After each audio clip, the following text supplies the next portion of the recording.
It's not financial advice. Let's get to these market advice breaking out. I think I would love the free gets. I'm gonna be quick. I'm gonna be really quick about it. Okay, so I would, as a boxer, I love the pits. That'd probably be kicked out the first year, but yeah. give me the pits any day than some online troll.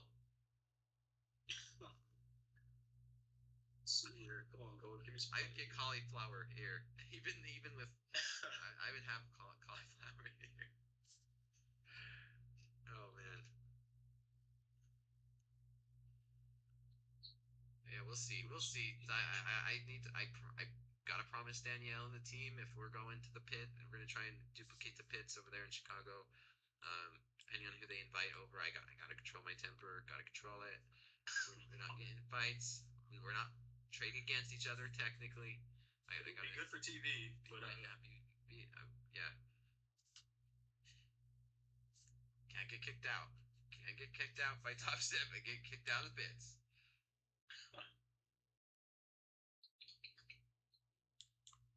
Halbert had that, whatever that random spike was, and it just sold off from there. I think we had some traders that caught that nice trade.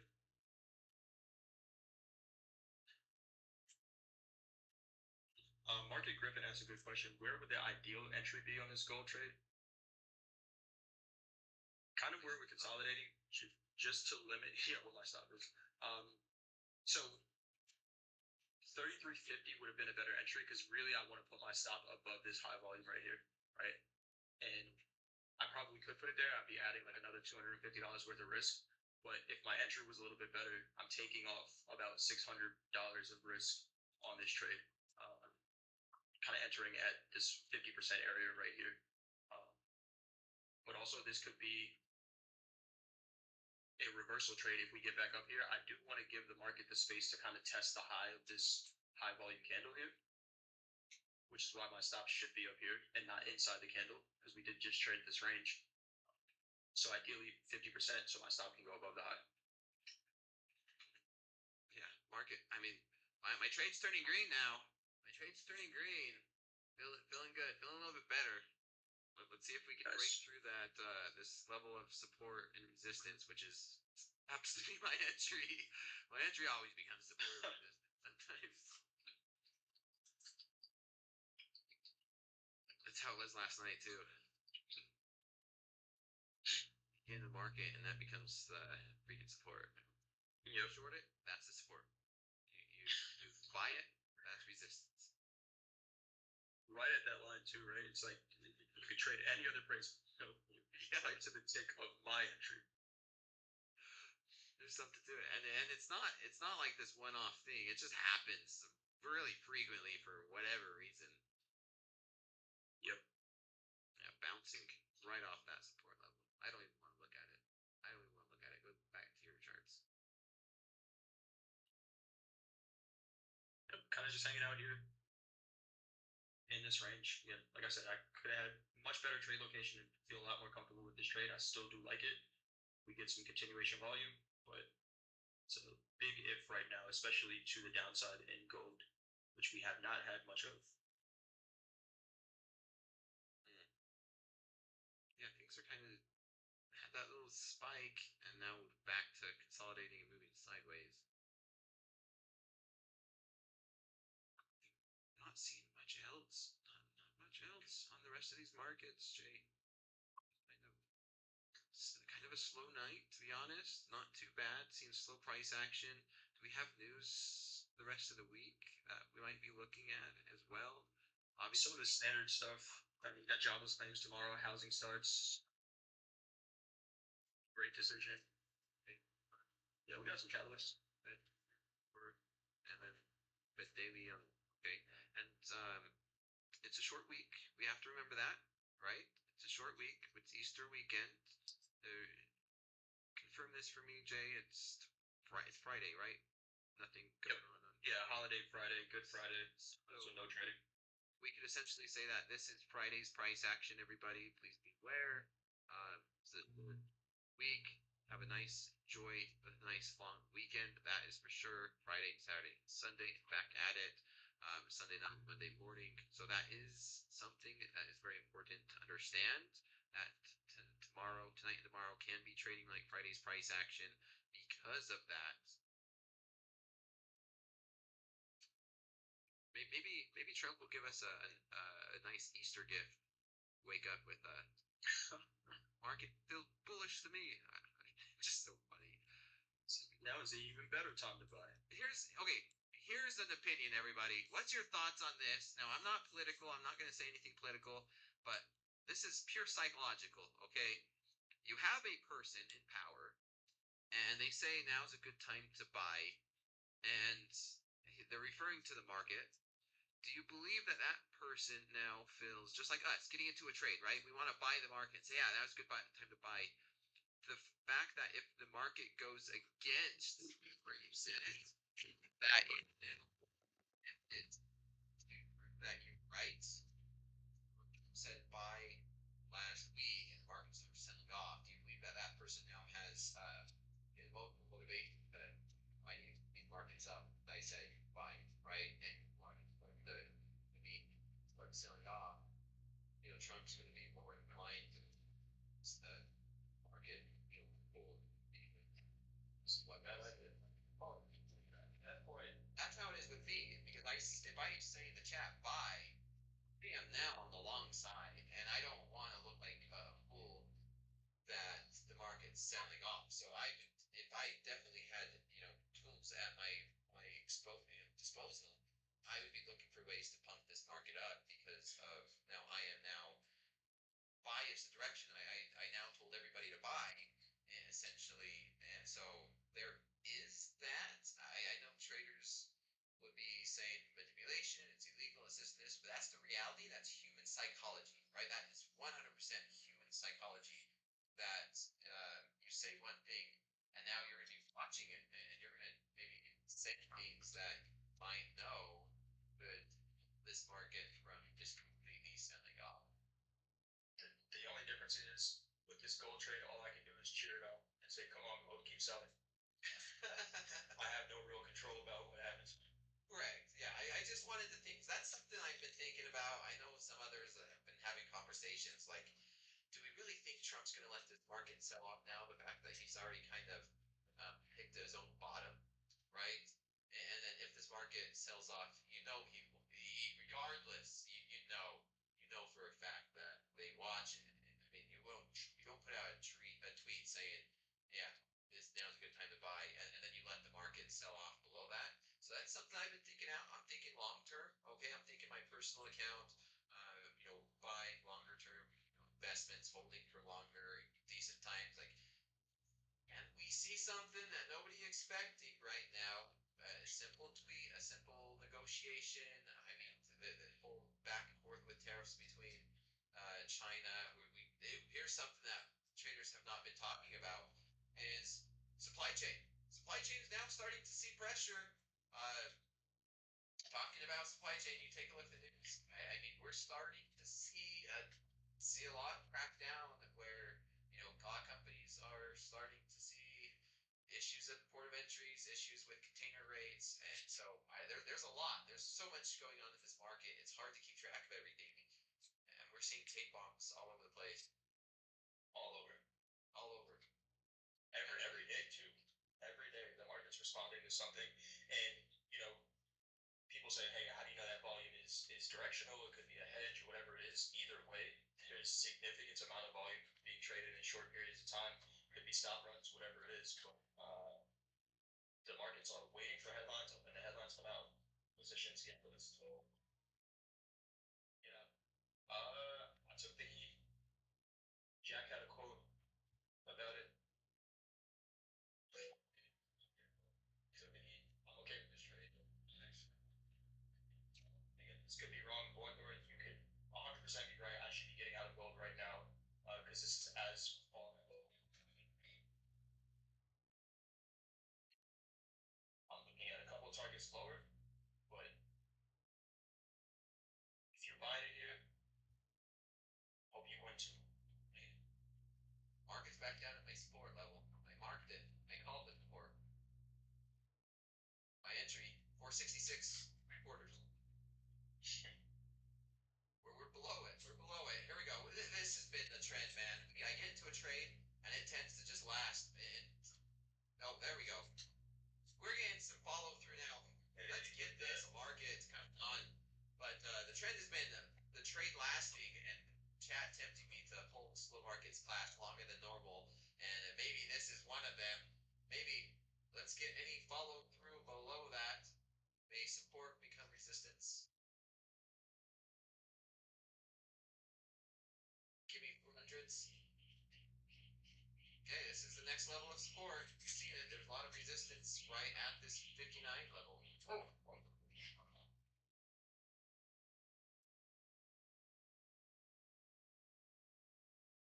Let's hold and stay below.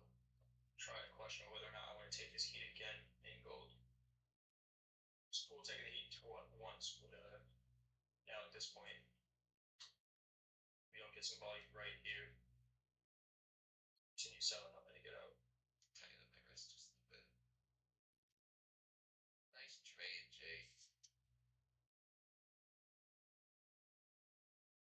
Nice trade. Just follow through. I'm thinking the same thing.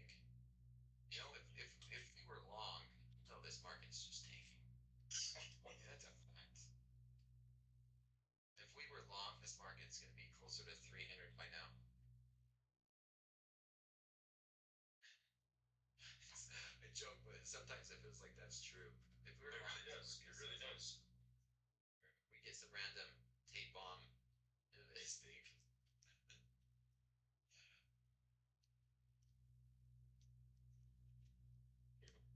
All I want to do is find a spot to kind of limit the risk off trade that's not break even. Yeah, there we go. There we go. Better trade location. This is a $2,000 trade. There we go. Nice, nice. Come on, Nasdaq needs to follow it.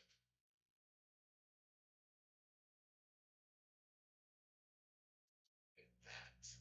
Look at that. Yeah, chat. I know I would have gotten tagged into that short in the S&Ps as well. I don't know how it's doing. I haven't looked at the chart, but I was short once. I was short once.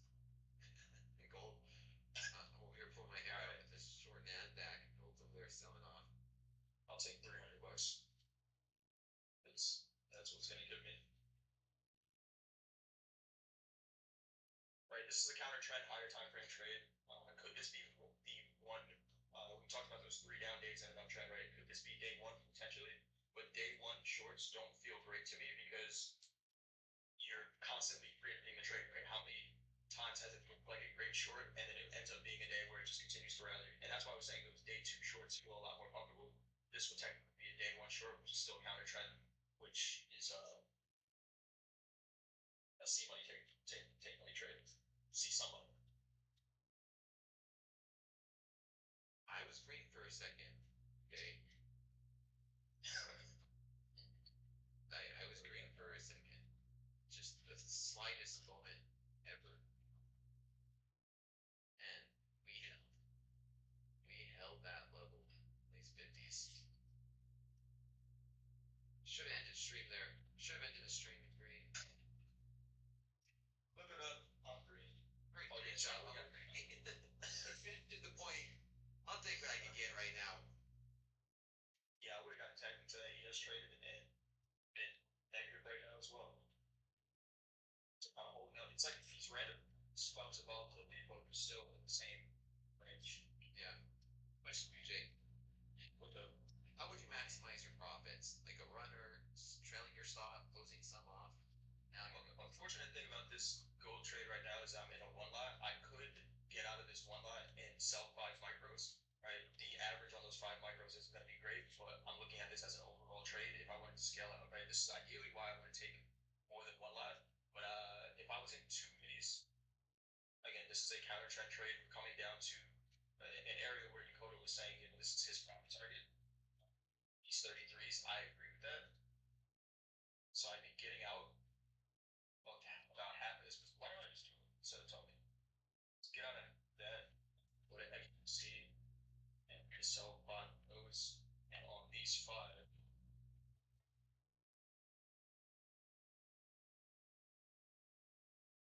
interesting. All right, so I secured 300 on that trade. If this comes out and stops at these 5, I took a mini, so I can't scale out of the mini. That's the only way to do it. Go down to micros. I sold half of the position. If this wants to continue to sell, great. If not, it's a $300 trade, and that's what it was from there. So you sold your mini, you closed out of your mini, it was one mini gold, and you closed that out, and then you entered 5 micros. So essentially, you closed half your position. Interesting. I like that. Yep. Yeah, I like that. I think you've done something similar, right? Where you buy.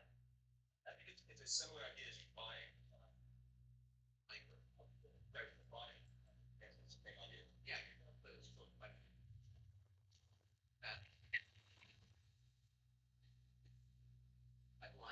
Wait, so you don't have to look at 2 different ones. You can just manage that. You just manage that right there. And then, okay, I like that. Basically the same thing, just 2 different ways of doing it. Yep. Last 5 minutes. We're gonna end class on time. Now I'm still in this short. I was green for a minute. Order filled. Short and doing really, really well. And I am in a Nasdaq short, and it is not doing well. Order filled. On these 70s, and this feels like it's been all week for me this week into a trade. Lots of trot.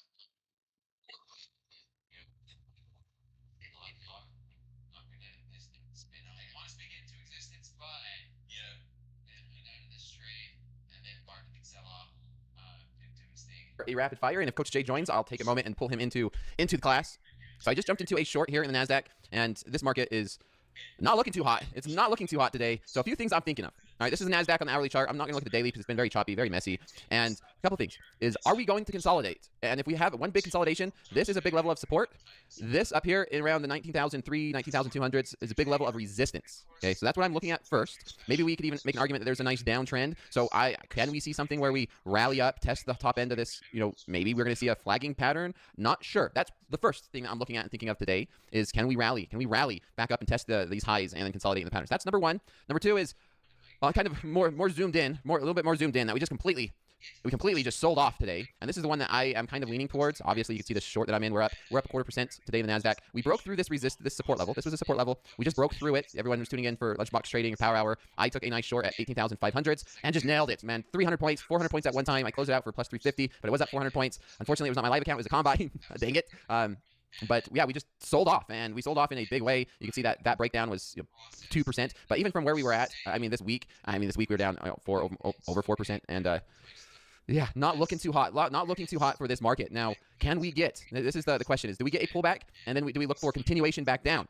Pullback, continuation back down. Where would we pull back to? Well, it was looking like maybe we're in a pullback right now. We found a lot of buyers coming into the last hour of Power Hour, and I was looking for this to be the pullback right now. We are still continuing. It depends on how big of where this pullback is to. That's going to be an interesting question.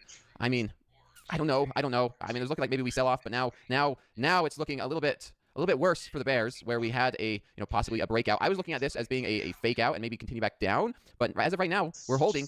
So now we're kind of in the middle. I'm not liking this as much, obviously, but can we break out? And the next level up here is going to be right around these 500s again. Can we see this area of resistance become 500s, or these 500s become area of resistance? Or are we going to just fake out and then sell off again? I know last night, if you tuned in last night, I was in a trade, and dang, did I wish I would have held it and kept the stream going, because the market sold off all last night. That was frustrating. You know the short I was in. I was short. Where were we at? We were short right here. And oh man, if my stop loss was just above that. And last night, if we would have kept going, that was a beautiful trade. That was a beautiful trade. It just sold off. And so let's see if we can get into a nice trade tonight. And yeah, I'm bearish. I'm a bear in this market. Now it's a cautious bear, because we know that this market could just start rallying and rip through and short covering and all that nasty stuff for the getting caught in the short, as you're seeing, Exhibit A. So I see. Is that you, Coach Jay, in the green room? See if I can get you pulled in here. Let's see. I can hear you. Give me 1 second. Let's see if we can get you pulled into the slow market, and let's see if we got you right. Let's see how good I am with this. And there you are coming in. It's glowing a little bit. Yeah, I can see you now. It's not the cleanest. It looks like the background, maybe the lighting is not the best, but that's okay. We have you. It's clean. It's not blurry. And then how about your charts? I'll get those to you in 1 second. Okay, but the audio sounds good. Audio sounds good from my end. Video looks good. We're good there. I'm in a short on the Nasdaq, and we're seeing. We're watching this. We are watching this play out. So let's see if we can get your charts in. Give me just a moment, chat. So everything's going. Let's see if we can get these charts in. Can we get them? Can we get it? Let's see. Yep, should be good to go. sample size over a bigger sample size statistically. All right. Less is While we're doing that, Jay, let me ask you a question. How was your trading today? Trading today was pretty choppy in the morning. Trading on fast markets, and we can see, the first really until Powell spoke, the markets were pretty choppy. So it's kind of what we had to deal with at fast markets. I think we took 3 trades, 2 winners and 1 loser. And then once Powell started speaking, the market started selling off. The rest of the day was just able to get on the trend. I think it's kind of been just the game plan. Really wait until volatility comes in and then follow the volatility. Right. Once the market it gets whatever headline it's going to get for the day or whatever it's waiting for out of the way, it is pretty directional. Right. Even though it is volatile, it's pretty directional. Right. I saw the short that you had on this afternoon. I got in that same trade. So really, it feels like my job right now as a trader is to not get chopped up in the mess and then get on the directional move once it happens. Got it. I can still hear you fine. The video's frozen, but I can still hear you. I don't know that. We'll fix that. That's on my side. I'll fix it. All right. But that's kind of the same for me. Last night, I got a little frustrated. I closed it off. It was one of those where I don't know if it was me being on air, everybody, where you guys seen I was in that trade and I'm like, do I hold this overnight? Do I just close it and end the stream there? I don't want to leave everybody hanging. Made that decision. Just, I'm done.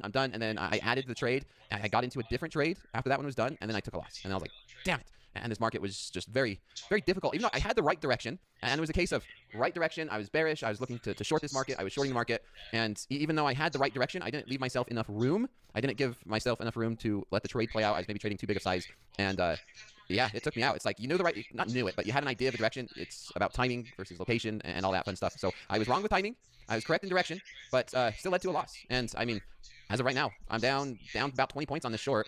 My stop loss, my CYA is at 471. 471. I'll add if we do, end up seeing consolidation. I don't mind adding to a position if we see consolidation, maybe a break back down. But this market we're continuing to see volatility, Jay. Yeah, we definitely are. I think the volatility is a good thing. That's what we want as traders. I think we saw a lot of complaints about the markets not moving when we chop around. And Eddie said it on TopStepX the other day. He's like, we're traders. We find something to complain about. I kind of missed the volatility of last week, which was pretty nice, right? A ton of opportunity. You don't need to over leverage and quicker moves. Yeah, and you've been trading in the mornings? Like, what time of day have you been trading this market? In the mornings, for the most part. In the mornings, the last couple of mornings have been pretty choppy. So like I was saying earlier, trying to not get chopped up, right, and being patient, it's hard. It's hard, right? Where especially over the last couple of weeks, we've been kind of spoiled with the price action, where you can turn on the charts pretty much any time of the day and the markets were moving. Going back to a environment where you have to be a little bit more patient after 3 weeks of insane volatility is tough for a trader, right? I got caught in a couple of false breakout moves, just thinking that that volatility was still here, where you're going to just go right now. But we can even see it in the volume, right? Looking at the volume, if you can pull my charts up real quick. Yeah, let's take a look. There we go. Just looking at this volume in the middle of the day, right, was pretty low. This, you can clearly see it, is when Powell came in. We had almost as much volume as we had during the open, right? Outside of the opening candle, this was the highest volume of the day, and that's when the move really started going. So for me, being a momentum breakout trader, sitting in this chop here with all of this low volume, it's just asking to get chopped up. And the crazy thing is, it's a range. We're talking about 250-point range in the Nasdaq, right, when we didn't move. So there's a ton of opportunity there, but it's really about making sure your trades are not in the middle of this range, because then it feels like a 50-50. But any opportunities at the extremes are going to be pretty big trades.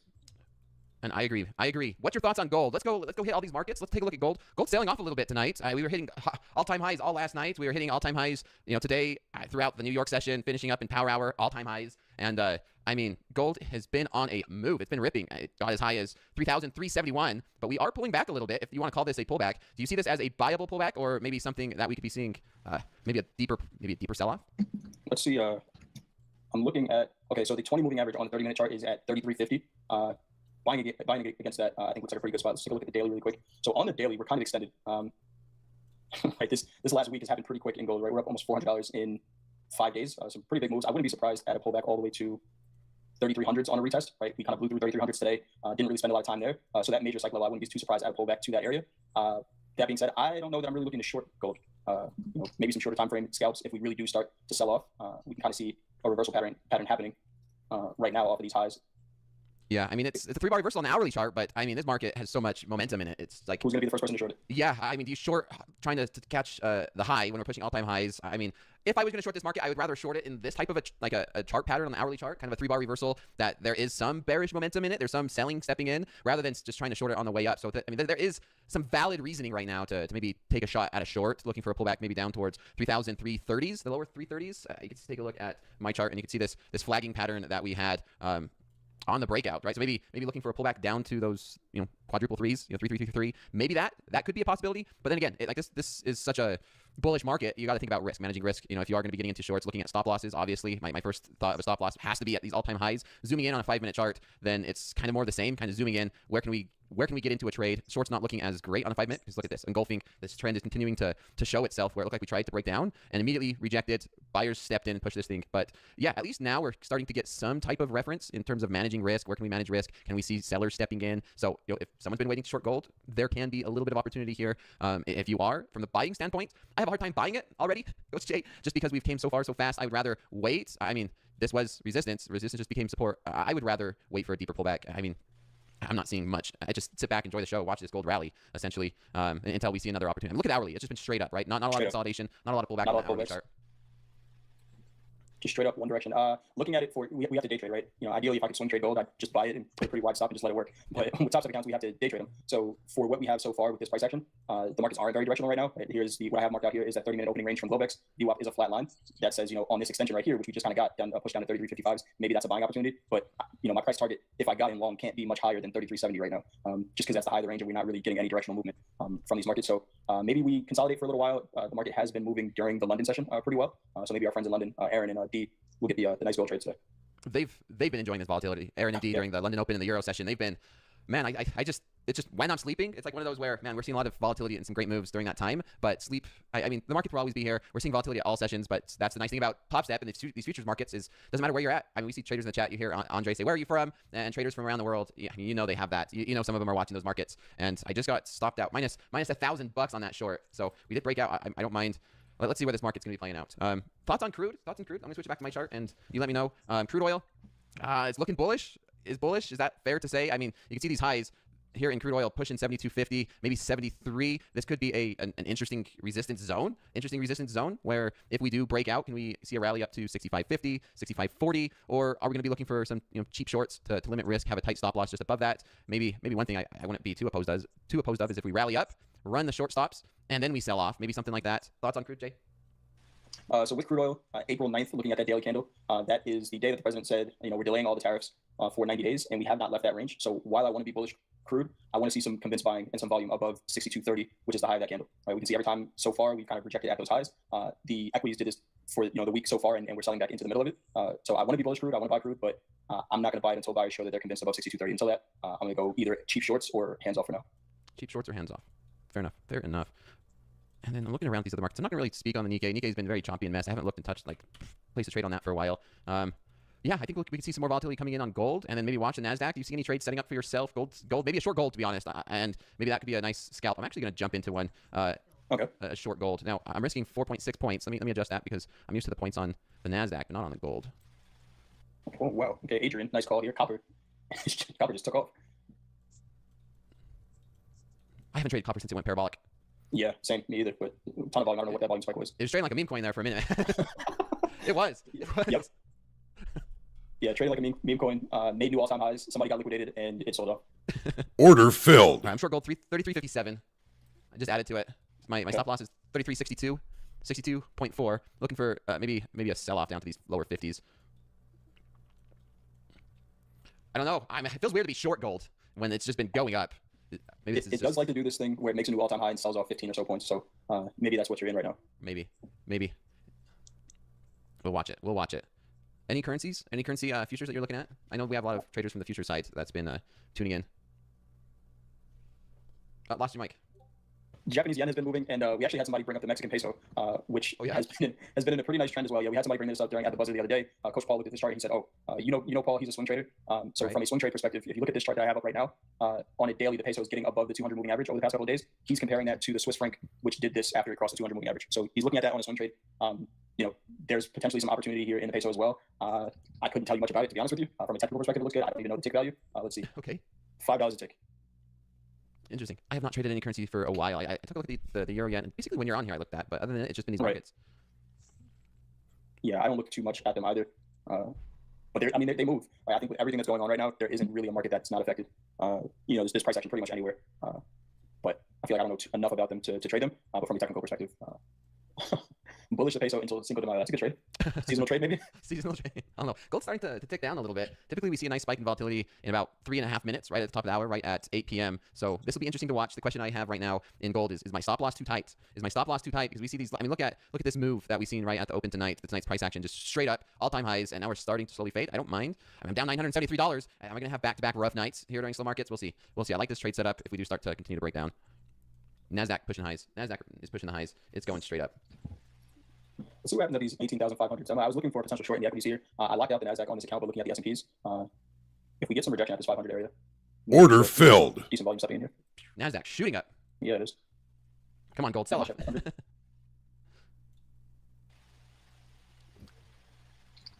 Bears had their time. Buyers are stepping in. I mean, did we sell off too far? I don't know. I was looking at that higher time frame. Let me look at the Nasdaq on that hourly chart, saying we could get that pullback to the 500s, and we're starting to see it now. I mean, here it is. I mean, that's kind of where we broke down 510, 520. So we can, and there's still more room. There's still more room. Maybe, is this going to be just a range though? Did we sell off down to these 18,200s, and then are we going to just rally back up? And I don't know. It's going to be interesting to see. But so far, we did break out. That short looking for that pullback did not work out well, and here we are pushing into those 500s. Trying to anyway. Trying to. Not a lot sitting there. You know, it is slow market time. Only 13 contracts sitting at 18,500. See if they go take it out.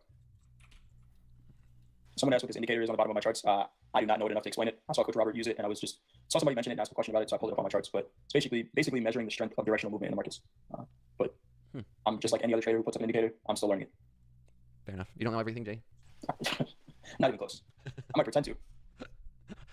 Same way, man. Right. There's so many indicators and so many new styles and ways to trade. It's hard to even keep track of it. Very hard. Just watching this over here. We have 30 seconds until we maybe see a spike in volatility. We're hanging out at these 56s. See if we can get a push lower or higher. Look at that volatility. There we go. Let's see it.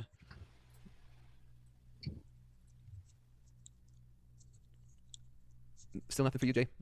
Nothing here. I am, again, still kind of liking the short in the equities here, but it's not giving it to me yet. Well, gold's giving it to me. Not the way I want it. Man. Yeah, gold is a tough market to short. So I think if I'm going to short gold right now, it has to be the second day of a 3-day down move in an uptrend, right? What does that mean? What is this guy talking about? Yeah, let's hear it. So we can see this uptrend that we have. We see we have 1, 2, 3 down days in an uptrend, right? On this second day, if we get a significant sell-off in gold, any given day, this second day, I feel a little bit more comfortable taking shorts because we do get these pullbacks in these markets. Here we go again with another one. Here's a smaller version of it. We get a significant selling day. This second day is some pretty good price action to the downside. Then the third day, it's still a downward day, and we go from there. Here's a different example, right? Significant down day. This day ended higher than it opened, but there was still some decent downward price action. Here it goes again. Significant downward day. The second day gives us some good short opportunities. Until that, it feels like a very hard trade to take to the short side because this market has just been extremely bullish. But on that first selling day, we can see there's a couple of examples going back on the daily. On that first selling day, that second day is usually a pretty good idea or a decent trade. Got it. It's Thursday's price action. It's been still a volatile week. Talking news, talking tariffs. Do you have a game plan? Like, are you thinking as far ahead like you used to? Because I see a question says, do we hold trades overnight?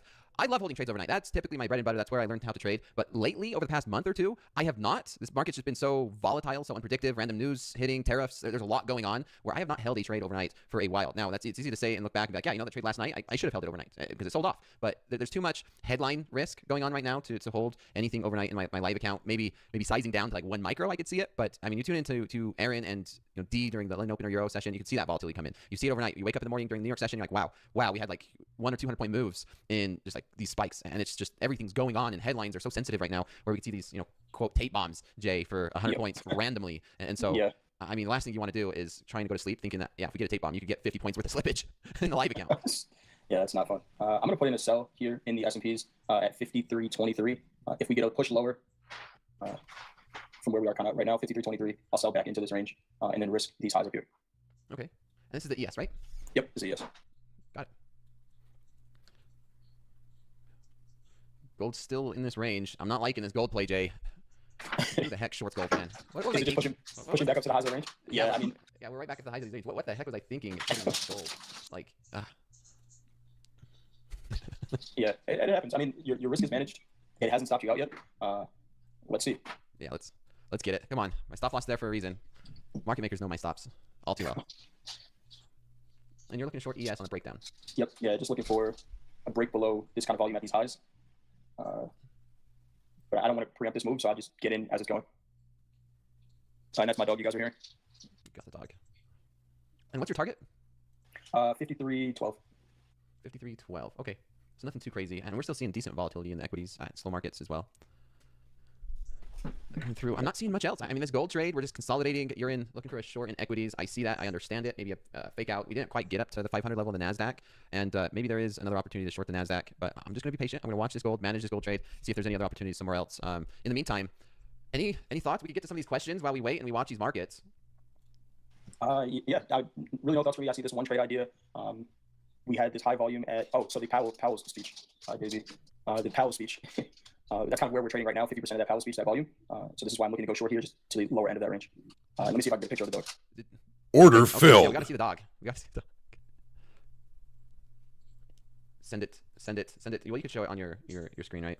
Yeah. I'll get a good one. Got it. Okay.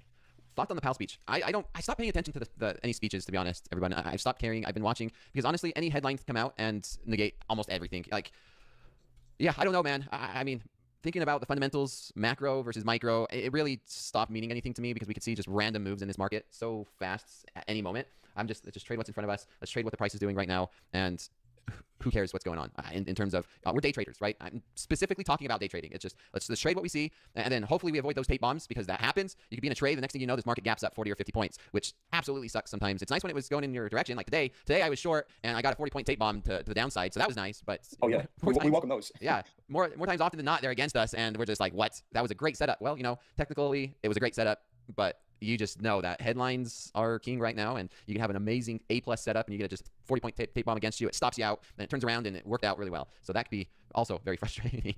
Yes, it can. Does my dog trade? She does not trade. Gold's still consolidating right around my. Your trade's still valid. What's your target on that? What's that? What's your target on that? I want to trail it. My first target is going to be a 1-to-1, looking for these lower 50s, 33.52, 33.51, somewhere around this level of support that we've seen during this afternoon, during the power hour in the afternoon, and then possibly trailing that last contract to see if we could make a run down towards these 40s, this consolidation that we've seen early in the morning here in gold. So that's what I'm looking at and watching. 1-to-1 with the opportunity to have a 2-to-1 on a runner. But this consolidation, this almost makes me feel like having a wider stop loss would be more optimal, where having it way up further, but not really wanting to risk, $2,000 on that. Right. I don't mind having a tighter stop loss. If it stops me out, you always get back in, everybody. I always say it's as hard as it sounds and hard as it might seem, is it's always cheaper to get back in than it would be to hope and wait. Yep. If you want to switch over to my screens real quick, Dakota. Yeah. Let's see if we can get this. There we go. Oh, there it is. There's Daisy. Okay. It's, we're at a winery. I think this was last October at a winery, just hanging out with some pumpkins. She's 75 pounds, so there's no way I'm picking her up. But yeah, there she goes. Nice. Back to trading. We're not here for this. Hey, some are enjoying that. Screw this trading thing. We can talk about something else. This gold's just going sideways. Are you in equities? Not yet. We got to within about a tick of my entry. Haven't gotten in yet. Looks like I'm about to get tagged in now. Look at all the chat comments on the dog. Sometimes we get so focused on these markets. Just take a step back. Take a step back. Go touch grass. That's beautiful. For sure. Why do we trade, man? Why do we? Right when you could just go outside. Go outside. Yeah. Why do you trade, Jay? Why are we here in front of these computer monitors? The opportunity that it provides, the freedom that it provides. Even though we say that and we're here a lot, but when you want to, you can disconnect. You're kind of in control of what goes on your day to day, which is kind of nice, right? After fast markets today, I had some stuff that I had to take care of. Didn't really need to be anywhere until after buzzer, so I was able to just get off the charts and go take care of that, which is always cool. Yeah. And somebody said so Daisy can have a good life. Yeah. You can write off the dog food now, I think, right, Jay? I don't know how the tax laws are in where you're at, but my CPA said if I show it on camera, it might be a tax write-off.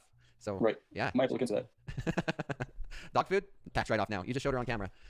Speaking about that, what's your thoughts? Now, everybody, this is something I'm excited for. I haven't had much conversation with you, Jay, but as we're watching this market, this dang gold just stopped me out. But let me know if you see anything else, Jay. I think we can have this conversation. We're traders. Everybody in the chat is traders. We know TopStep is always improving, things going on. That Chicago trading pit, the office, the trading pit, you've seen what MP shared online. And what is your thoughts on that? I'm excited for it. Let's have a good conversation. This is typically a conversation we probably have off air and maybe in the green room, but let's have it online. Let's have it in front of everybody. I'm excited, man. I talked to MP a little bit about it on the air the other day, and where it kind of puts TopStep in competition with CNBC, with Bloomberg, and things like that. I think it's just great for the company in general. MP shared that text with his friend the other day and said, the markets were moving pretty volatile after a comment from the president. The first thing he did was turn on TopStep TV to see how the markets were responding as a trader, right? I think if you're looking at CNBC, you're looking at Bloomberg, those have a place as well, where maybe for some longer term investments, but for day traders specifically, there's a couple of players in that space right now that are doing it really well, running a show all the time. I'm excited. I know we're both planning on getting out there as soon as possible. Even if they need me to put up a wall, right? I'll go out there and do it because I'm excited for the the prospect of it. So yeah, whenever it happens, I know I want to be there. And I think it's a great space for live traders or prospective live traders or whatever it is to kind of meet the TopStep team and really build out something pretty cool in the space. Yeah, and here it is, man. You guys can see it. This is pretty cool. I was. Like, I don't know exactly how, and like I'm assuming like here's the trading pit, that octagon. That's gonna be cool. Traders are gonna be facing each other. Maybe this is where the like Andre and the announcers and like ESPN type's going to be, and maybe this is a bar over here on the top left hand side. I'm not sure, but I love that idea, and I'm excited. I've been talking with Danielle. I've been talking with the team. I said, hey, once we get some stuff figured out, I want to fly out to Chicago. We could talk about it. We could show everybody. I've been talking to Danielle as well about kind of behind the scenes, because a lot of traders don't really see behind the scenes of some traders, where typically it's kind of like the flashy stuff where everyone that's posting YouTubes, the influencer side of, hey, we're going to make this YouTube video to show behind the scenes. But behind the scenes is really just kind of a, hey, here's my cool car, and kind of a brag is what I've seen anyway. It's like, hey, behind the scenes, $1 million trader. And it's not much. It's just them talking about how much money they're making and how much money they're spending in a luxurious lifestyle.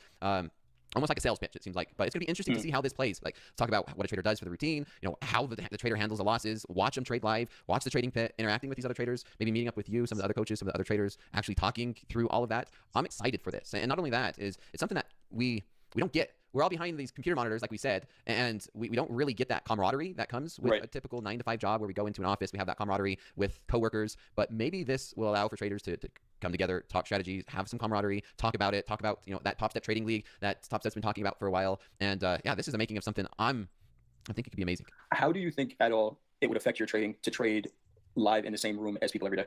Oh, I don't think so. What I don't think and what actually happens might be two different things. Let's get that straight. But it's been a hurdle. We've talked about it before, where trading by ourselves is one thing, and then trading in front of a class and trying to teach is a different thing, and then actually just trading without teaching is another thing as well, where I find it sometimes really difficult trading in front of everybody. Like, yeah, I want to show everybody how I trade. It's like, wow, how did you make $500,000? How did you make that money? How do you do this? How do you follow this process? And it's like, I kind of want to do that and show it, but that it's pressure. You see all the bad actors in the YouTube chat that are just sitting there waiting for something negative to just jump in and type negative comments on their screen. It's like, well, what is the goal? Like, what is the goal? It's like, I want to trade in front of everybody because people find that, one, educational, entertaining. Maybe it helps them out. I love getting comments from traders saying, hey, you've helped me dramatically with my process.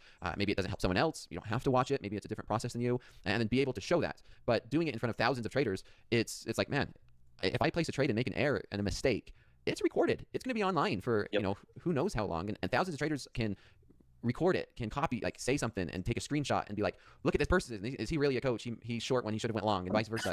Right? Do you think you get as many in-person LOL I faded you comments? No. I think in person is going to be a lot better.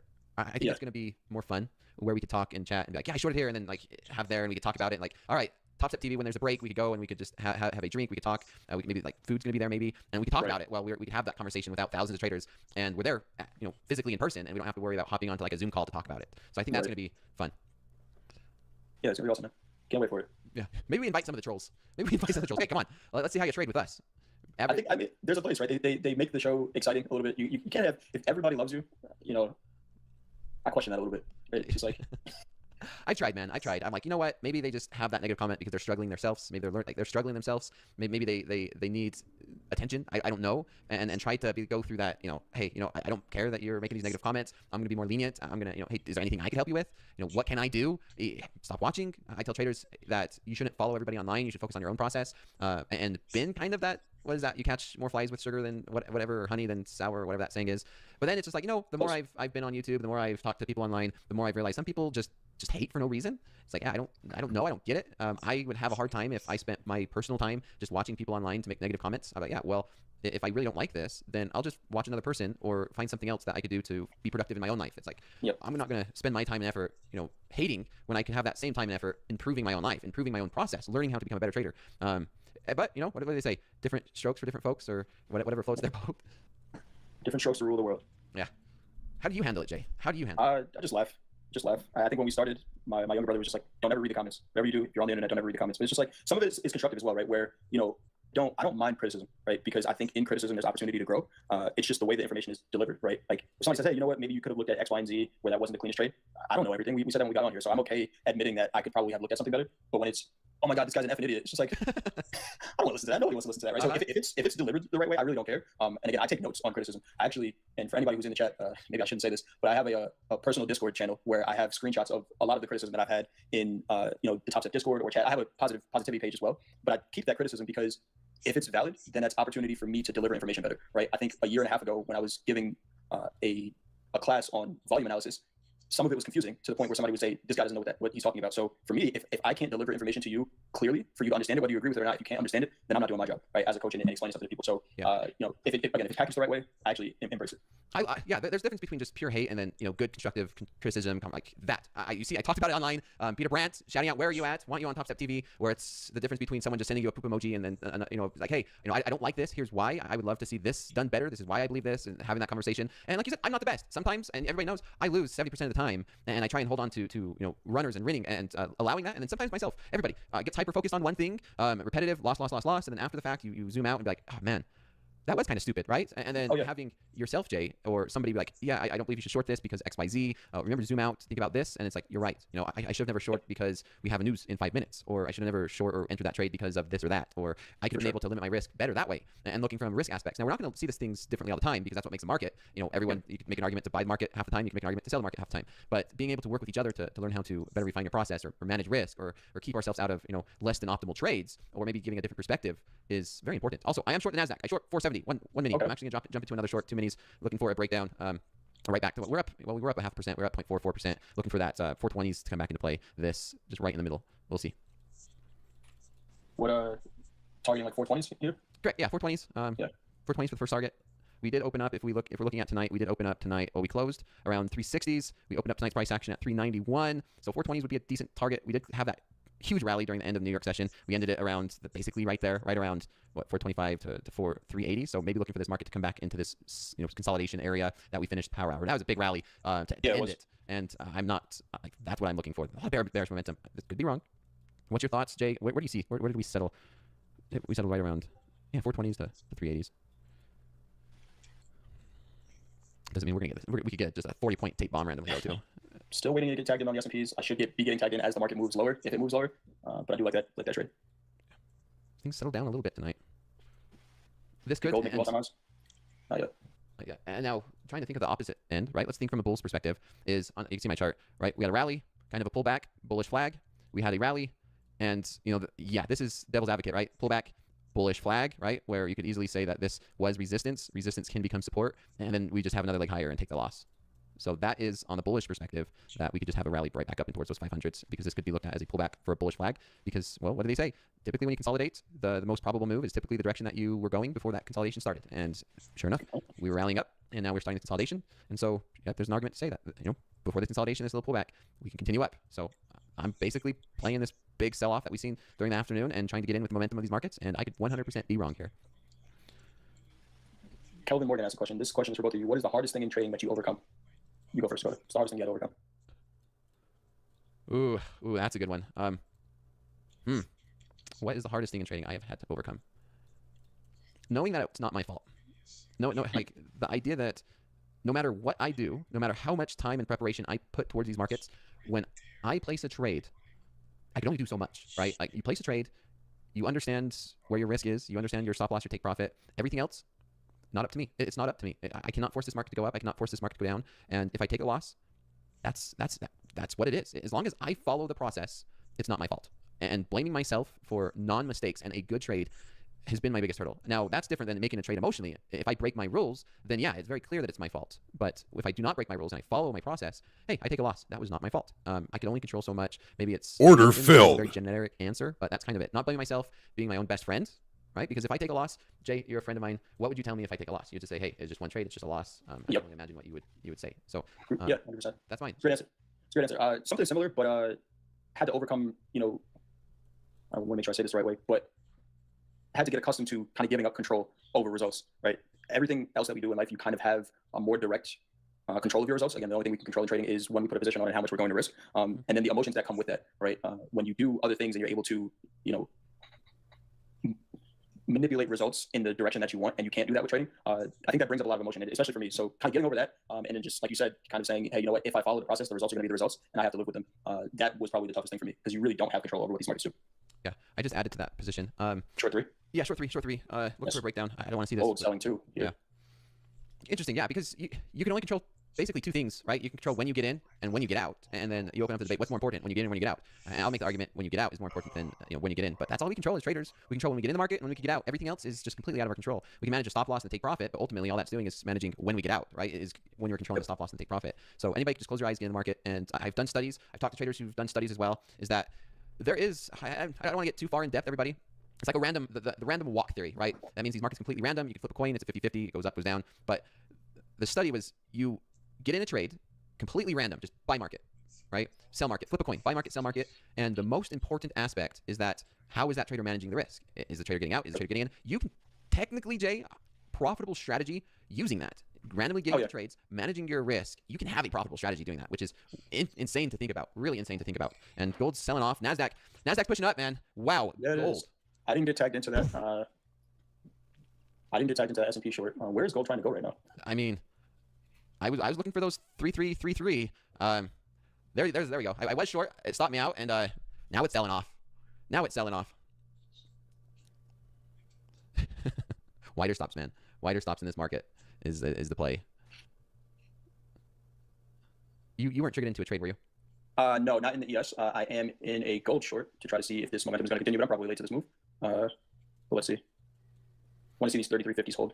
See if we get another push lower. Another freaking example of right idea, but timing and stop loss.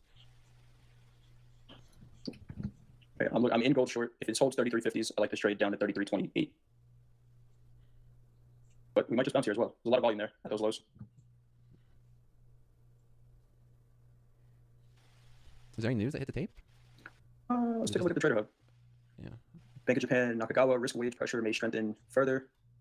Not much. Australia Yeah. unemployment rate, maybe? That was the only thing that came out. Let's watch and see what happens now. Nasdaq catching a nice bid.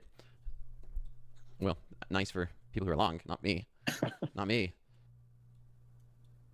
And you are in short gold? Oh, yeah. This is a pretty bad entry here. I do like the trade, but this is a pretty bad entry. Watch this market. Nasdaq gaining momentum to the long side too. Nasdaq could rip through those 500s maybe. Stop losses on the opposite side of that. Gold's starting to recover a little bit.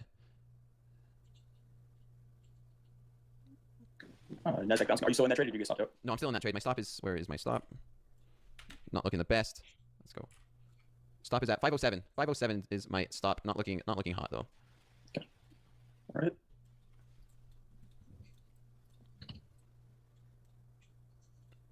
Oh, here's Coach Hoop just sent me an image from what a local pit looks like here. And so if anybody wanted a comparison, take a look at this. There's that local pit. Looks really similar to that. Not, of course, it's not gonna be huge, but I like that one. That's cool. That is really cool. From Coach Hoop.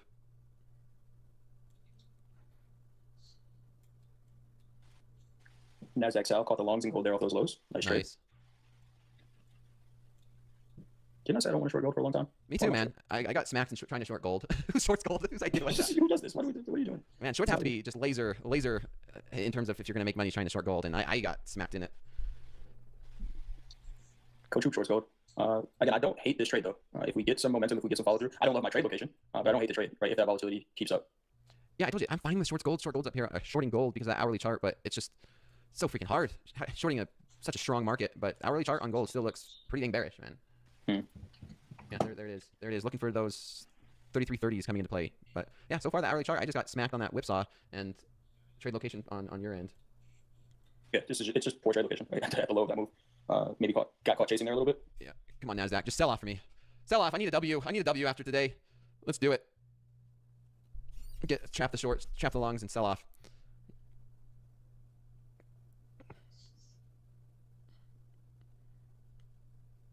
Where's my gold coin? I know I already showed it once on screen for a tax write-off, so yeah, I'm not gonna show it again.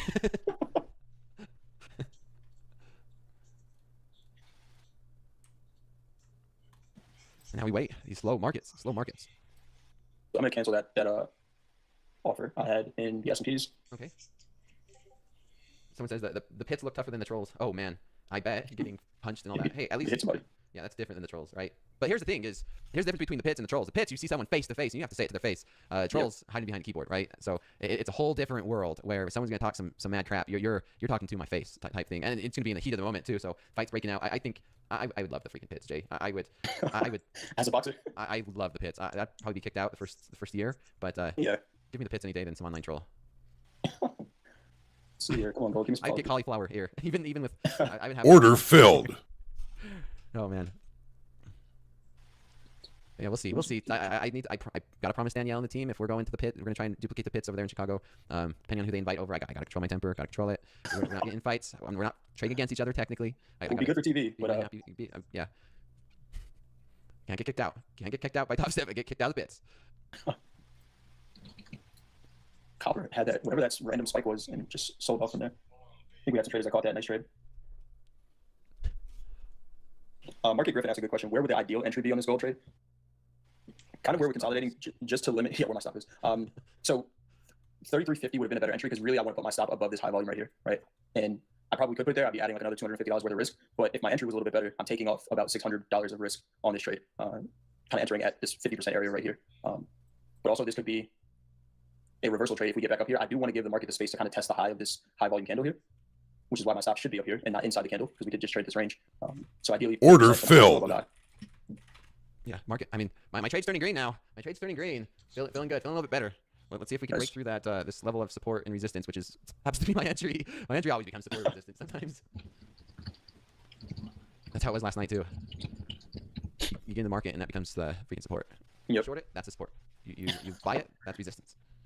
Right at that line too, right? It's like you could trade any other price. Right to the tick of my entry. There's something to it, and it's not like this one-off thing. It just happens really frequently for whatever reason. Yep. Yeah, bouncing right off that support level. I don't even want to look at it. Go back to your charts.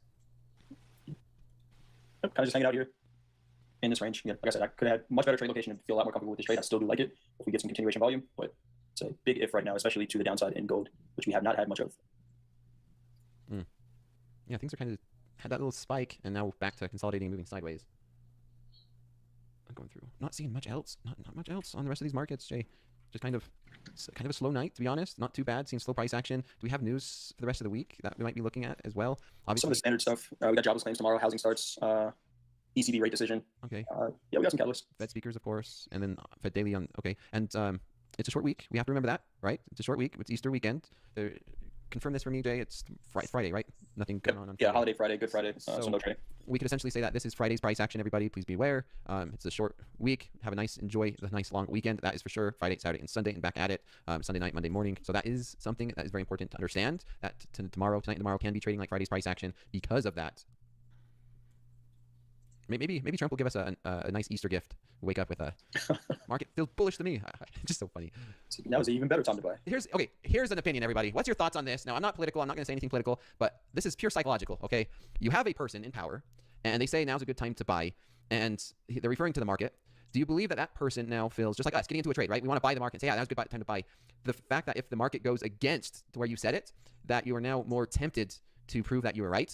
So if Trump said buy last week and the market starts selling off, do you believe that person now has an emotional motivation to, wow, I need to keep these markets up because I said buy, right? And if markets start to be heavy and start selling off, Trump's going to be more inclined to find ways to keep this market, bullish because of what he said. Not a bad point. Right? Not a bad point. That's how it is with me because if I say in the chat buy, I am now on the long side and I don't want to look like a fool that the market's selling off. So I would, if I definitely had tools at my disposal, I would be looking for ways to pump this market up because of now I am now biased direction. I now told everybody to buy, essentially. And so there is that. I know traders would be saying manipulation, it's illegal, it's this and this, but that's the reality. That's human psychology, right? That is 100% human psychology, that you say one thing and now you're going to be watching it and you're going to maybe say things that you might know could hold this market from just completely selling off.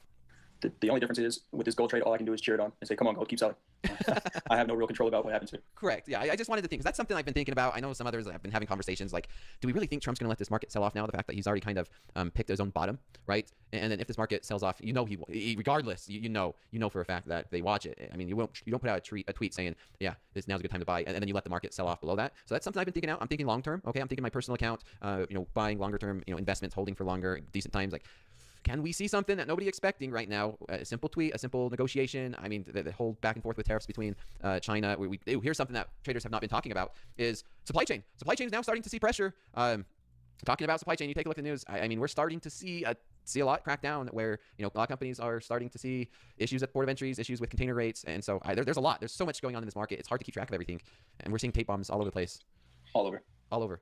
Every day, too. Every day, the market's responding to something. And, you know, people say, hey, how do you know that volume is directional? It could be a hedge or whatever it is. Either way, there's significant amount of volume being traded in short periods of time. Could be stop runs, whatever it is. But the markets are waiting for headlines. And when the headlines come out, positions get placed.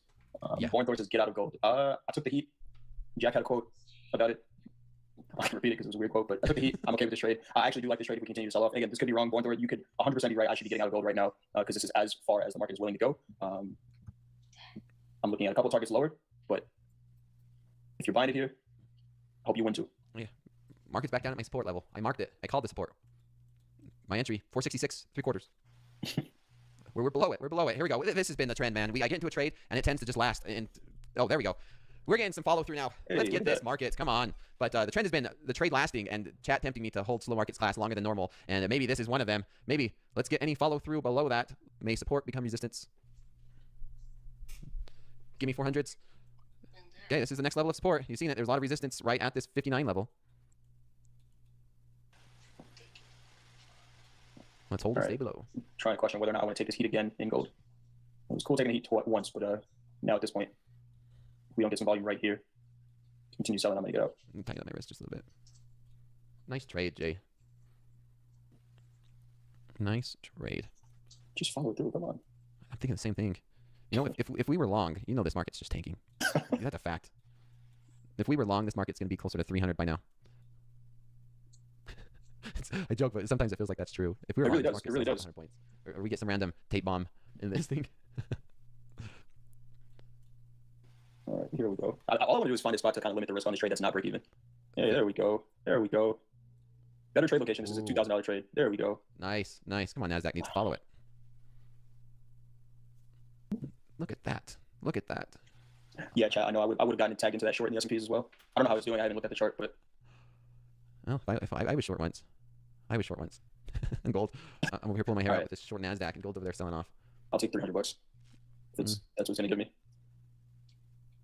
Nasdaq. Right, this is a counter trend higher time frame trade. Could this be the one? We talked about those 3 down days and uptrend, right? Could this be day one potentially? But day one shorts don't feel great to me because you're constantly preempting the trade, right? How many times has it looked like a great short and then it ends up being a day where it just continues to rally? And that's why I was saying those day 2 shorts feel a lot more comfortable. This would technically be a day 1 short, which is still counter trend, which is a see money take money trade. See some money. I was green for a second, okay? I was green for a second. Just the slightest moment ever. And we held. We held that level in these 50s. I should have ended stream there. I should have ended the stream in green. Clip it up. I'm green. Hurry, screenshot while we're green. Even to the point. I'll take what I can get right now. Yeah, I would have gotten tagged into that ES trade and been negative right now as well. The markets are kind of holding up. It's like these random spouts of volatility, but we're still in the same range. Yeah. Question for you, Jay. What's up? How would you maximize your profits? Like a runner, trailing your stop, closing some off? Now Well, the unfortunate thing about this gold trade right now is I'm in a 1 lot. I could get out of this 1 lot and sell 5 micros, right? The average on those 5 micros is going to be great, but I'm looking at this as an overall trade if I want to scale out, right? This is ideally why I want to take more than 1 lot. But if I was in 2 minis, again, this is a counter trend trade. We're coming down to an area where Dakota was saying, you know, this is his profit target. These 33s, I agree with that. So I'd be getting out of about half of this. Why don't I just do it instead of talking? Let's get out of that. And I'm going to go to MGC and I'm going to sell 5 of those. And on these 5, interesting. right? Okay, So I secured $300 on that trade. If this comes out and stops out these 5, right, I took a mini, so I can't scale out of a mini. That's the only way to do it. Go down to micros. I sold half of the position. If this wants to continue to sell, great. If not, it's a $300 trade, and that's what it was from there. Interesting. So you sold your mini, you closed out of your mini, you short 1 mini gold, and you closed that out, and then you entered 5 micros. So essentially you closed half your position. Interesting. I like that. Yep. Yeah, I like that. I think you've done something similar, right? Where you would buy. I think it's a similar idea as you buying the 5 micros. I was short, right? So buying the 5 micros against it's the same idea. Yeah, your delta is short 5 micros. I mean, Right. that's basically, it's the same thing. It's the same commissions too. But I like Right. this way, so you don't have to look at 2 different ones, and then you can just manage that. You just manage that right there, and then Right. you could. Okay, I like that. Basically the same thing, just 2 different ways of doing it. Yep. Last 5 minutes. We're gonna end class on time. Now I'm still in the short. I was green for a minute, Jay. You are in a gold short and doing really, really well, and I am in a Nasdaq short, and it is not doing well. We're just been chopping around these 70s, and this feels like it's been all week for me this week. You get into a trade, lots of chop, lots of just blah, and then odds are I'm not gonna just not spin. I don't want to speak it into existence, but Yeah. I'm gonna close out of this trade, and then the market could sell off. Do its thing. Do you ever get into a trade and you look at it and you're just like, you know what, I don't like this. I'm gonna just kind of expedite the inevitable and take my stop here instead of a full stop out. I've seen you do it a couple times. Yeah, I do it a couple times. Right. That's harder for me to do, Jay. Of course, there's some trades I go Just back. questioning your process. Yeah, there's of course plenty of trades where I'll go back and be like, gosh, I wish I would have just closed it out before it hit my stop. That would have saved me X amount of dollars. But then you always Right. have those trades where your stop loss is there for a reason. We come up, we get close to it, it turns around, and like, man, why did I close it out early? My stop loss was there for a reason. Then you get into this vicious emotional cycle of what do you do? What's the correct decision? And then you really want to just make sure you follow a process. What gets measured gets improved. And if you do the same thing over and over and over again, then you don't have to second guess. You could have the statistics, the math, the numbers behind it, so that way you can make that decision without second guessing. And for me personally, yes, my process and the numbers say just let it run to my stop. Like, it's okay, let it run to my stop, unless there is a movement that's like, okay, there's a news event and we spike up, just get out. It's not worth it at that time. But then, yeah, that's a question I think a lot of traders think about as well, is do I close it out early? Do I just let it go to my stop? And then if you're closing it out early, is it a true risk reward that you're trading? Same with the profits, right? Is the market goes in your favor and you want to take profit, but then if you would have just let it play out, it would have worked. And so it's such a psychological thing. So many times I see traders just go through and just like, when do you close your trade out? This and this and this. And then it's not a true risk reward when you first set it up, and you're self-sabotaging. I'm always for the less actions that a human takes on their process, the less room for error. And so for me, if I do less in the markets, then typically there's less room for me making mistakes. And humans like myself make a lot of mistakes. And this market is really good at bringing those mistakes out from people. Overthinking, micromanaging, self-sabotage. Every little incremental move in this market, you overthink, you overanalyze, you overprocess it, because our brains are going so fast over and over and over and over again, thinking about every little move in the market. And then the next thing you know, after an hour in one trade, you've moved your stop loss 10 times, you've added, you've taken some off, you take profit, and then you look back and at the end of the trade, you're like, wow, if I would have just placed it, kept my stop loss where it is, kept my take profit where it is, it would have been great. It's a true risk reward. Right. It's the difference between a static risk reward and a variable, and going through that. And so I'm always for the less actions and the less room you leave yourself to make mistakes, then typically the better off it is in the long run, even though it might be the right decision on any particular trade. But over a long sample size, over a bigger sample size, statistically, less is more. The less actions, the better. We don't know these markets, and these markets are designed to allow ourselves to self-sabotage and lose money doing that. I am scaling out of this position. I'm down at 3 micros, so risking 120 on the rest of this position. Originally it was another 200, so just locking in a few more there. Just getting down to that area that, again, you were looking at these 30s. I was looking at a target of 27. So we're almost all the way there. There aren't many times where I take a full position to a profit target unless it gets there quicker than I expected it to. For me, my trade management style is always going to take something off the table when it's presenting itself to it and go from there. Right? I'll measure, I was in a 1 full lot mini.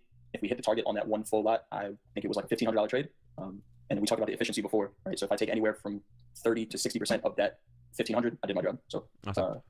Great trade, man. Great trade. Well, I think that's where we're going to end it here on my trade. I'm going to let this one play out tonight. I'm not closing it, everyone. Just going to let this baby play out. You can see it. Look at it. CYA is at 18,502, entry 468. I'm going to let it play out. My first take profits, I'm going to be looking for this 420 level. I'll scale out of 1 there, and then maybe run a trailer. So I'm going to watch this. I know this is a combine. This is not my live account, but if I see more consolidation, I'm going to take this exact same trade in my live account, to be honest. And we'll see. Sometimes I hate waking up and everyone's watching, oh, Dakota's down 5,000. It's like, well, guess what? I traded last night. That's part of trading. And have a daily loss limit there for a reason. But I'm going to let this trade play out. Any last words, Jay? Trade well, manage your risk. Remember, tomorrow is Friday this week because there's no Friday with the holiday. So don't do anything that you're going to have to be angry about over a 3-day weekend. Trade smart, manage your risk, and we will see you all next week. Yep. Or on TopStepX tomorrow, actually. Yeah, yes. Take care, everybody, and enjoy.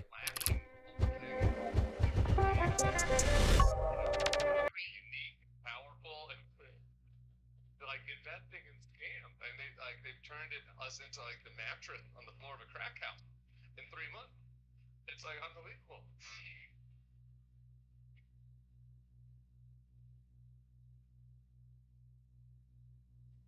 Hello and welcome to the Bulwark Podcast. I'm your host, Tim Miller. Quick scheduling note. We're digging in again on the economy and Wall Street's fuck around and find out moment on this pod today. Tomorrow we're pivoting to legal issues in Ukraine. If you're looking for fascism watch, a little politics talk, it's Wednesday. So Sarah, JBL, and I break that threat assessment down on the Next Level podcast. Go subscribe to that. But on today's show, she's already making me giggle. She's the host of the 11th Hour on MSNBC. She also is senior business correspondent for NBC News. She was formerly managing director at Deutsche Bank, and she's doing I Dream of Jeannie dance moves right now. It's Stephanie Rule. What is up, girl? Hey, is that right? Hey. Yeah, all of those things are right, but today I'm Mia Wallace, Pulp Fiction, or I Dream of Jeannie? What was the dance move there? Just a little bit of me this morning. Just finding joy wherever we can. Steph she has the show, as I mentioned, the 11th Hour, which is on 11 p.m. to midnight, which is a struggle for me. It's on Central Time, but she's doing it on Eastern Time. And she was on the Today Show. This morning, what were you doing? Giving people I'm talking about the summer ahead, summer travel tips, and it's so funny, even in sort of like the most basic, safe place that you're talking, looking at the curves, looking at the international solution, and they're working. So I had a 9,000 viewer feed stay across the border and watch last year. So maybe for some people that will be more than top groups of it in on Canadian travel spots, like the UP in Michigan, but I don't know if that's great for the locals. What's happening on a global scale, as soon as you see people just stop and travel, it's just another window into what I think is the biggest problem here, and it's this crisis of confidence and what we've spent decades and decades and decades building our relationship and our trust around the world, right? Globalization, while it was really tough for parts of this country, for parts of our economy, globalization is also why, in large part, we as a globe prospered. And the fact that we're seeing bits of it and chunks of it break down, that's the most worrisome thing. Yes, we're gonna break it all down, and she's gonna be home punching. We're on like 4 hours of sleep maybe for Steph. So I want to start here, which is how much difference a fiscal quarter makes. Because I re-listened this morning to the podcast we did together where you were bucking me up. I was in a dark place. It was, I think, like 2 days after inauguration, maybe 3. And it's funny to listen to it because it's like the environment is so different from now. Like we were mostly talking about like this vibe shift among the business world and how they're getting on board with Trump. They're like, oh, we have our doubts, but at least we can say. Messaging has been, he said one consistent message to him. I've got my views, but I'm flexible. Come on down to Mar-a-Lago and maybe we can make a deal. And that's what it is, right? You and I have talked about this before. The $5 million one-on-one meeting you can have with him, the one-on-one. Breaking news, a federal judge has just found that the Trump administration has willfully disregarded one of its court orders and that probable cause exists and it is in criminal contempt of the court. Welcome back to Democracy. I'm Mark Elias. And I'm Paige Moskowitz. Let's get started. Paige, this is the big order we have been waiting for. In many respects, we have been dreading. A federal judge has just found that the Trump administration willfully disregarded one of his court orders and has ordered that there is probable cause to believe that there is a violation of criminal contempt. So, Paige, we are in uncharted territories and we may very well now be in a constitutional crisis. This order came from D.C. federal judge James Mosberg, originally a Bush appointee to the courts. This case involves the Trump administration using an 18th century war. It involves the Trump administration using an 18th century wartime law to deport hundreds of Venezuelans to El Salvador. Now, a month ago, Judge Mosberg ordered the Trump administration to halt the flights to El Salvador as this case continued out in court. The Trump administration did not stop the flights, and ever since, Mosberg has been investigating to find out if the Trump administration willfully ignored his court order to stop the flights.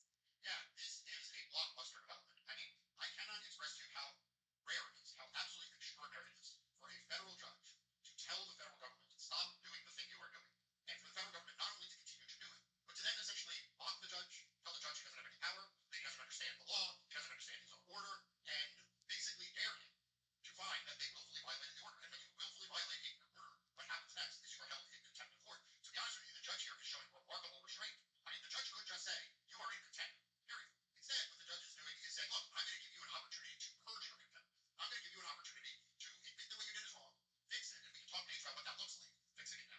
And afford you procedural due process. By the way, the irony here of the judge bending over backwards to give these DOJ lawyers and these other officials who are involved in the chain here, this is going to be quite a thing to see who winds up having been in the chain of decision making to violate this court order. But anyway, giving them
Order filled.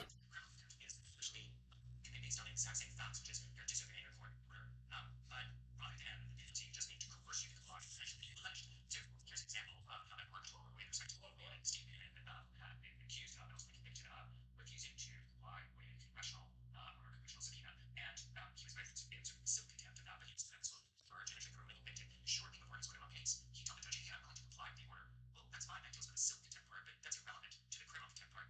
You've already deliberately violated a court order.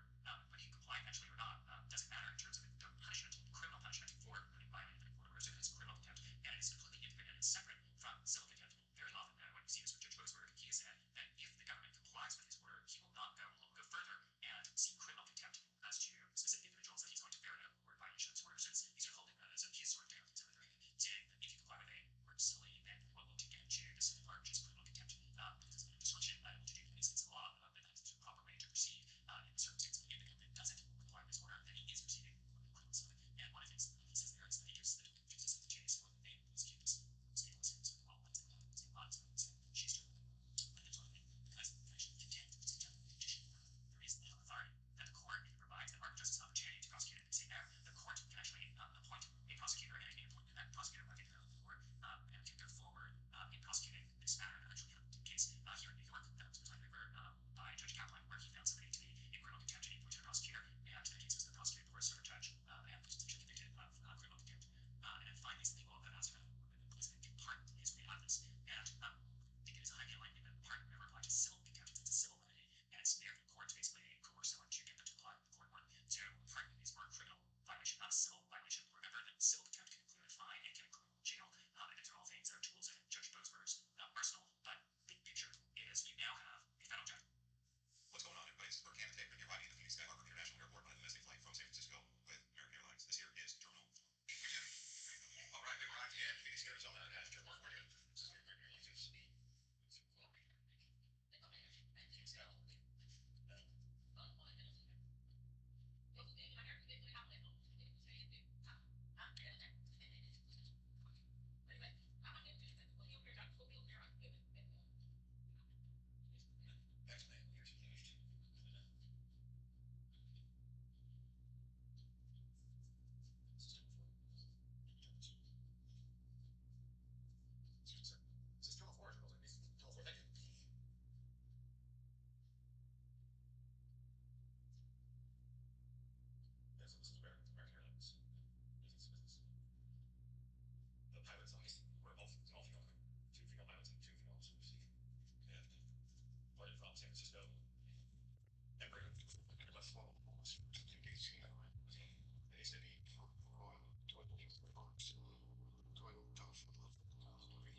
I missed it all.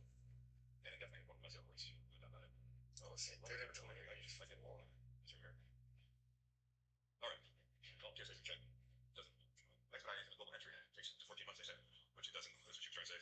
I've had appointments scheduled for global entry. Definitely it'll take 15 months.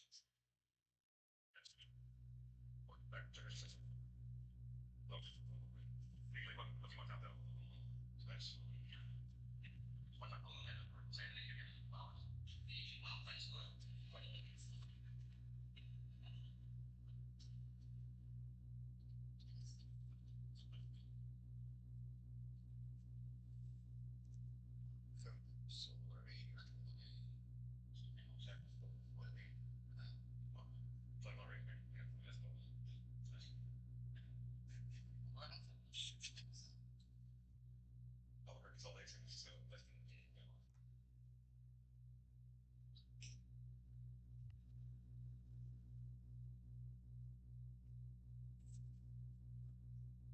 love their Starbucks.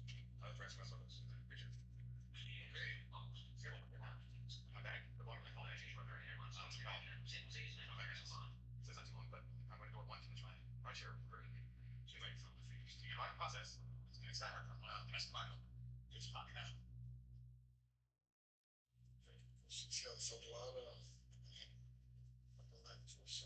All right, so here we are at the Hyatt Place and Hyatt House. It's two different hotels. This is in North Phoenix or North Scottsdale, actually. Right over here is the 101 freeway and there's Scottsdale Road. So I'll show you. Here's a brand new hotel here. You got it. Over here. Got a nice little bar. Wait a minute. That's Monterey. Well, you fly Monterey from here. I fly SFO. Nice. Albuquerque, Salt Lake, San Francisco. I think that's me.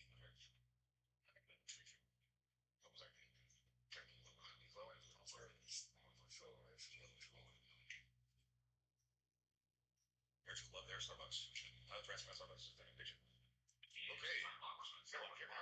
Got my bag. It's a water. I found it. It's about. It's not too long, but I'm going to go with one. Right here. So anyway, you might process. It's not that's the Bible. It's not international.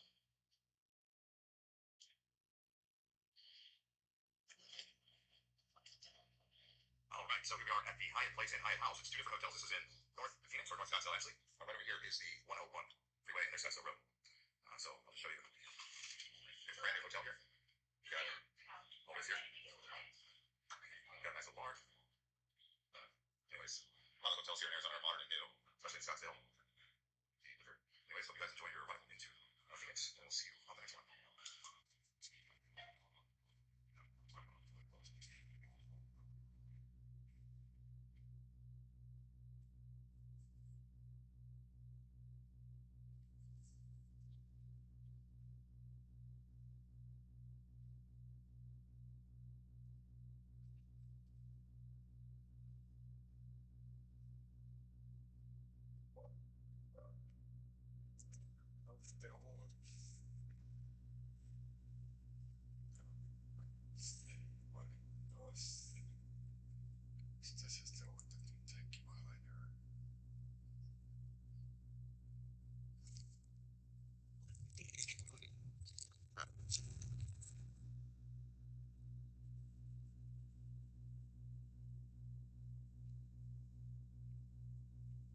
Eu pressiono a tecla. Será que ela tá funcionando direito? Nem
Order filled.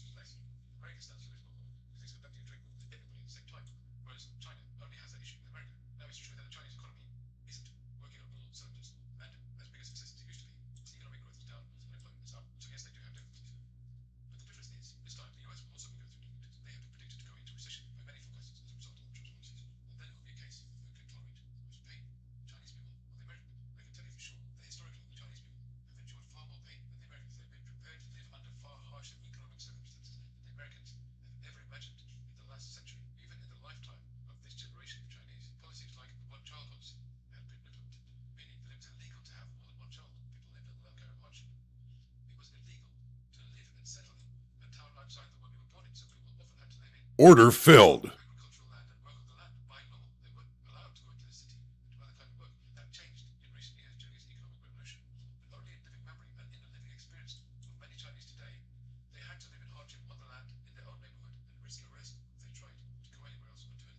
Here's the issue, or the piece of calculus they are missing.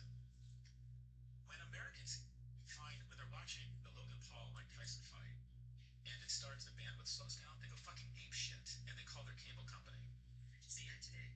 When you talk about women are born a much higher tolerance for pain because they have to endure childbirth, men have a much lower tolerance of pain. We're the man in this relationship. China starves tens of millions of people when they think it's good long term for the country. Do you realize the pain threshold of America relative Order filled. and we think we're going to strong arm them? So this nation of people who are prepared to bear the brunt of economic pain if needed, if required, by the circumstances they're in. And we're likely to capitulate a lot less and a lot later than we'll see in America. Now, the other reason China has a strong hand is because in order for the US to make anything of this, they need to be able to repatriate those manufacturing jobs that are currently in China into the US. They need to actually start producing manufacturing plants and open whole new industries again in the US. In order to do that, they will require a great deal of investment. The government will need to build infrastructure to enable that once more. There would need to be support from the government. The Chinese, for example, give huge amount of government subsidies and support to new manufacturing companies, creating whole manufacturing plants for them in order to become profitable down the line. Trump isn't about to do that. They've not displayed any desire to invest in American infrastructure or support businesses through grants, which the Chinese do all the time. And if they're not prepared to do that, then the investment has to come from outside. But right now, America is the last place anyone wants to invest in. In fact, the traditional things that people used to invest in America, like the dollar, like in treasury bonds, are actually experiencing flight at the moment.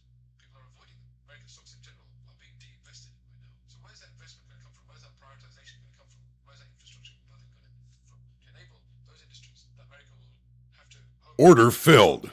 once more. There doesn't seem to be any strategy for that, nor any scope for it either. Now, the other reason China is likely to get the upper hand in this conflict is that they also have some other cards to play than the US does. You see, a lot of US debt is actually held by China. When the US government goes into debt, it issues treasury bonds. People can buy those bonds on the free market. It's a way of buying US debt. And one of the biggest parties that holds US treasury bonds is actually China. So it's a kind of a deal. China would sell goods to the US. The US would pay for those goods by borrowing from China in order to pay for them. A bit like you might do in a shop if you're buying a car. You might borrow from the car dealer themselves in order to buy the car from them. And this means that China holds a lot of US debt. Now, as I mentioned in the previous video, a source of acute pain for the US is if the interest on that debt goes up. And the interest on that debt only goes up when less people want to buy it. When that debt is being offloaded by Order filled. and not enough people want to buy it. The interest on that debt actually goes up. And when the interest on that debt goes up, it means the US government's spending is being crowded out. It means they have less and less money to spend on the rest of the US government, training the military and everything else, Medicare, etc. Because they're having to spend more and more on interest. So if China starts offloading US debt, it could lead to a spike in the interest rates on US debt, which will cause severe pain to the US government. In fact, some people hypothesize China may already have started doing that. You see, when stocks started to collapse, when Trump introduced his tariffs, one of the really strange things that happened, as I mentioned in that previous video, was that the yield on treasury bonds, i.e. the interest rate on US debt, went up. Usually when stocks go down, that goes up, so investing goes down as a safe security during times of uncertainty. Order filled. Interest on that debt, the yield actually went up. It meant that someone was selling this debt instead of buying it. A lot of people speculate that could have been what China was doing, playing one of his cards to inflict pain on the US. We don't know. But what we do know is that they can do that. They're capable of doing that anytime they want. So they have that card. They have some other cards. Because China is also a big market for big parts of the US economy. Big parts of the US economy rely on China selling goods to them. One big example of that is Boeing.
psychiatrist. I'm also interested in philosophy and public policy and politics. I aim to make a number of videos about these subjects, and particularly the intersection between them. If you're able to like and subscribe to this channel, that will really help. And also put in some comments whenever you can. That will really help the algorithm. And we all, unfortunately, at the behest of a very small number of people who seem to run everything these days. Every now and again, a you will give birth to a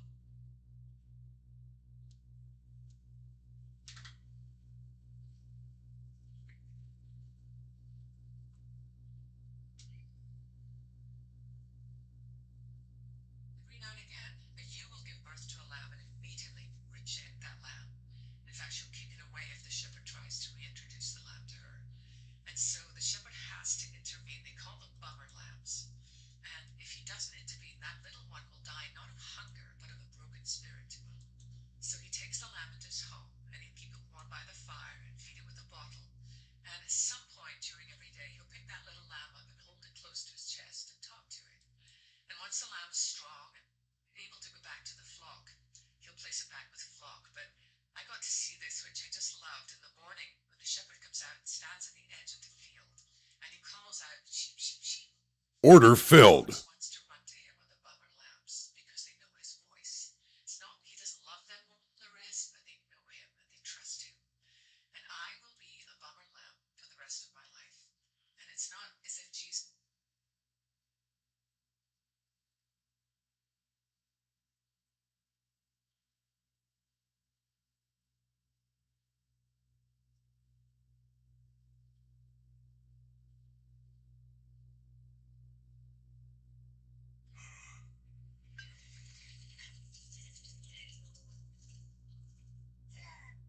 Second question. One big example of that is Boeing. Dima says it reportedly orders Chinese airlines to stop taking deliveries of Boeing planes and to now buy the aircraft-related equipment from American companies. The loads of tariff up to 145%. Now, what we know this time is that the Chinese government has asked its carriers to stop taking delivery of them.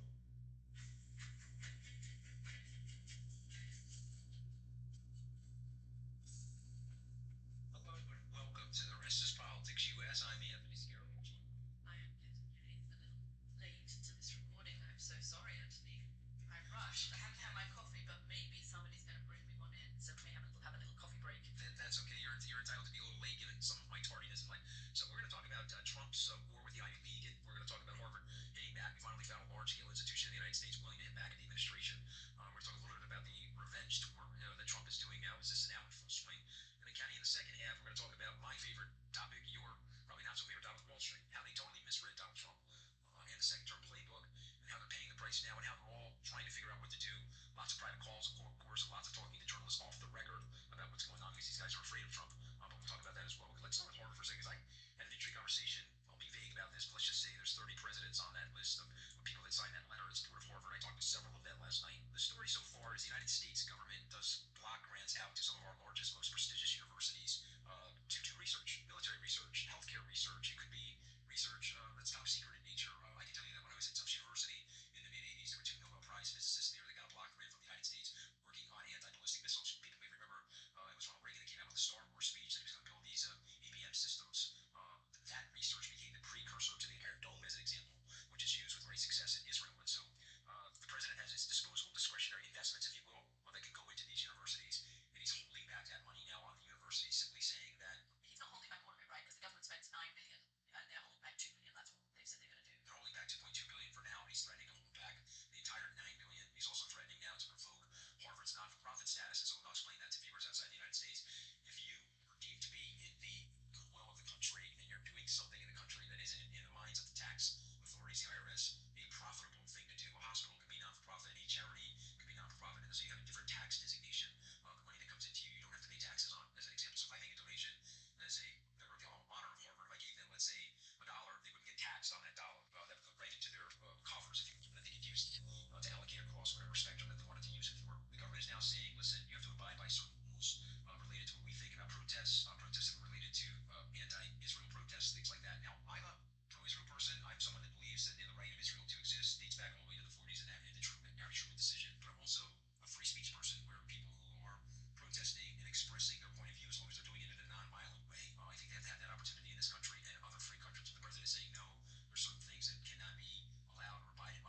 say This is that. my 25-year-old son, Jude. Thank you very much. Give me a That's thumbs very up. kind of you. Thank you. The 25-year-old son, very handsome young man, comes in delivering the coffee to the mother, Caddy K.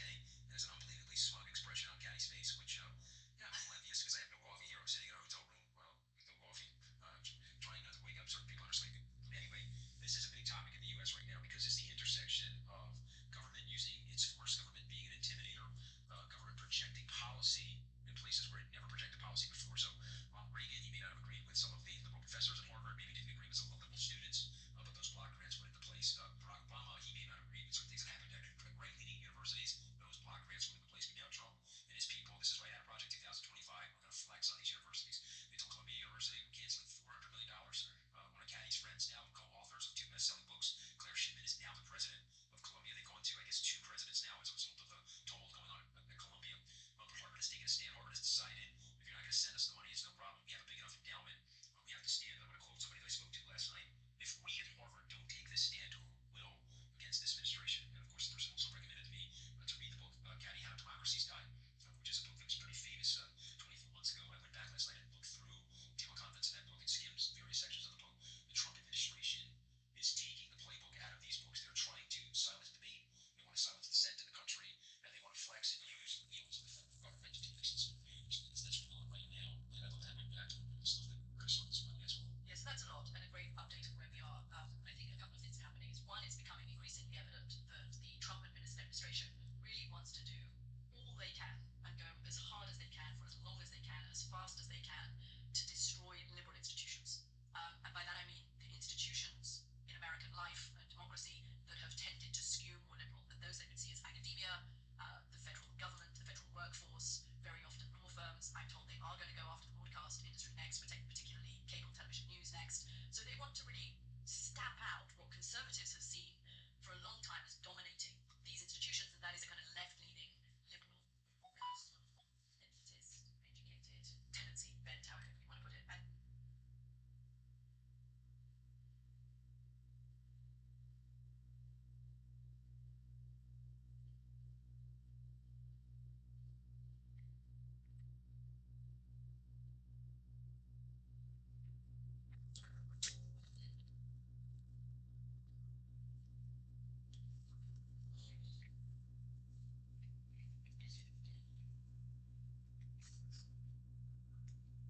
So I'm going to trust even when I don't see it.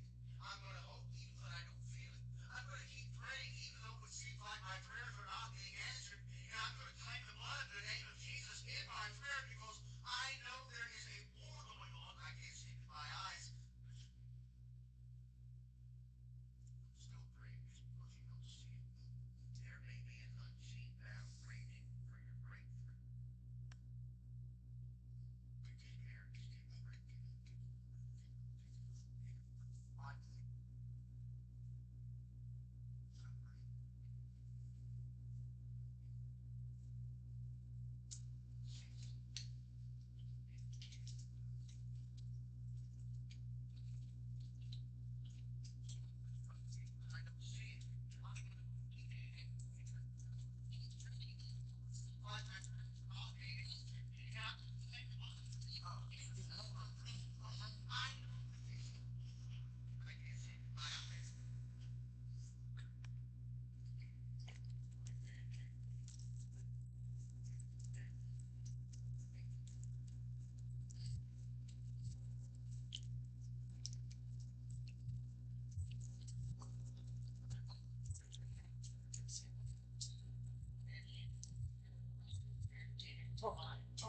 Talk to me.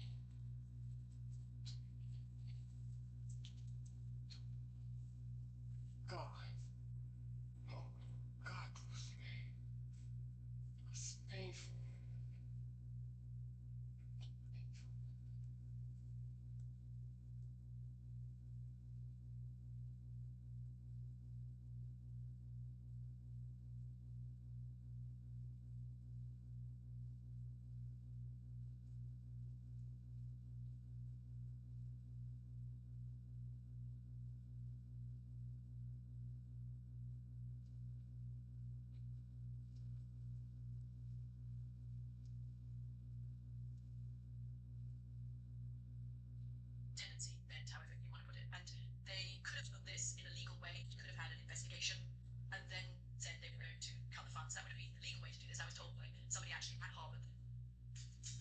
Order filled.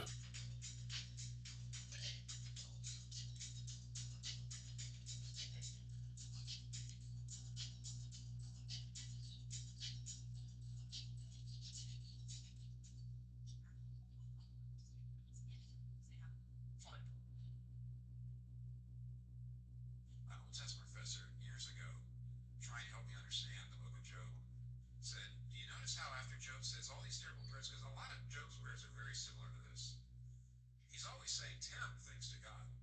But at the very end,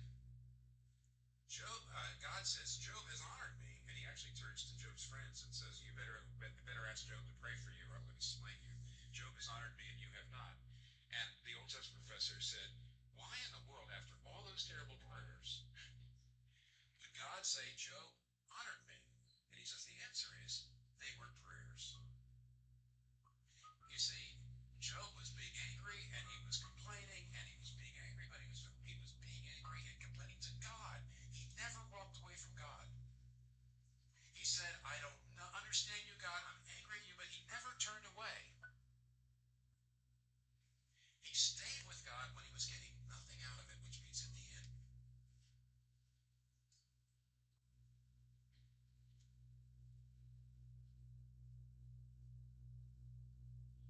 Followed a process. There's been a lot of talk about immigration and guidance sector El Salvador this week as well. And somebody smart said to me just this morning, look, it's called due process. Sometimes we think of it as one phrase, but don't forget the process. In all of this, there is a process, a way that these things are done. There are systems in place.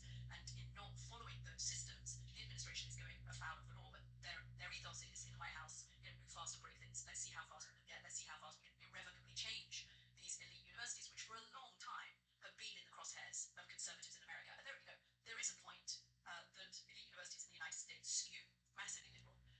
The rates for the faculty in some of these universities, something like 75% are liberal, only about 5% are conservative, the rest don't really say. But there's a very strong liberal bias in the American university faculty, and that is what the White House is trying to stamp out, and they're egged on by activists, people like Chris Rufo, who's of Italian origin, but moved to the United States with his parents, actually went to Georgetown and has become vehemently anti-elite university, would basically like to destroy them, would like to either make these universities very conservative or take away all the federal funding. What the conservatives say is, hold on a second, it's just not fair that Harvard is getting $9 billion a year when it already has a $53 billion endowment.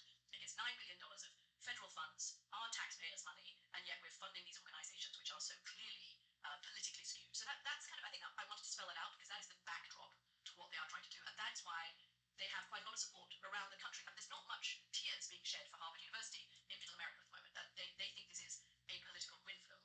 I agree, and I've spoken to people at Harvard in the last couple of days, including one very more conservative professor who says the way the administration is doing this, first of all, it's illegal. And second, it's going to do a huge amount of damage to the very things that you mentioned, and to all of the research that keeps America in the forefront. It's going to hit that hard. I mean, there's no way this is not going to damage America's international competitiveness when it comes. America's already losing out patent wars to China. This will further impact that. And then I think that the question is, how does this play out? The White House, I'm told, is hitting particularly universities with big hospitals because that hurts the universities, it makes them want to cave. Does Harvard keep going in the fight back, and do others join them? And does this then trickle through to other institutions like the law firms that have so far been pretty passive in their response to Donald Trump? So I think Harvard has the muscle to fight back. Just for explaining, we've allowed these universities through the taxation code, if you will, to grow these big endowments. So again, if I make a donation, let's say I grant $1 billion to Harvard, they're allowed to put it right into their investment vehicles on tax, and then it grows. When I was at Tufts University, as an example, they had a $65 million endowment 40 years ago. They've got almost a $3 billion endowment today. I think Harvard's endowment was like 5 or 6 billion. Now it's 50 billion today, and so they have assets on their balance sheet that they can use to sort of stave off what's going on for the government. But I guess my question to you is about the brittleness of this U.S. administration, the brittleness of this leadership in years past. For as long as I can remember, American presidents may not have liked some of the liberals, they were conservative presidents at these universities, but they understood that these universities were part of the research heartbeat of the United States, and so they ignored whatever the rhetoric was. Why is this administration so brittle, Kat? I just don't think they care that much. I think they're super short term. I mean, you've often talked about chess and checkers. Trump, moves in 10-minute increments or news cycle increments, right? He's not thinking, oh damn, 5 years down the line, this is going to mean we don't have the latest cancer therapeutic that's going to come out of Beijing or Tsinghua University. That's not the way he operates. He operates on what's a win for the moment, and they know that the right in America has hated these institutions for a long time. They also feel that Barack Obama and Joe Biden did threaten to cut funds to these universities to make them more liberal, effectively to make them more aligned with civil rights around gender and race. Order filled. Barack Obama and Joe Biden did that. We're just going to go a step further and actually take the funds away, not just threaten to take the funds away, but actually take the funds away. And MAGA bases, idea what is this going to do for America's long-term security. They're thinking about what gets MAGA happy now. It's so short-term, this administration. It's short-term on the tariffs, it's short-term, it's even short-term on immigration and deporting, if they never manage to do it, millions of people who are working in the country who are undocumented, because the American economy depends on those people. Point to me, the long-term thing that Donald Trump is doing that has any kind of long-term. No es lo mismo decir I am at a restaurant que I'm at a restaurant. En inglés no se pronuncia ni restaurant ni restaurant. Pártela en rest y run. I am at a, quítalo. Am at a. Fíjate la diferencia. I am at a restaurant. I'm at a restaurant. Si tú pronuncias el inglés de una manera y los nativos lo pronuncian de otra, es decir, si tú hablas un inglés pero ellos hablan otro diferente, ¿entiendes ahora por qué cuando te hablan no les entiendes? Si te cuesta entender cuando te hablan rápido o no hay subtítulos o te quedas en blanco al hablar o te bloqueas, si te ocurre esto es porque estás cometiendo cinco errores una vez y otro y otro y otro. Pero tranquilo que lo solucionamos.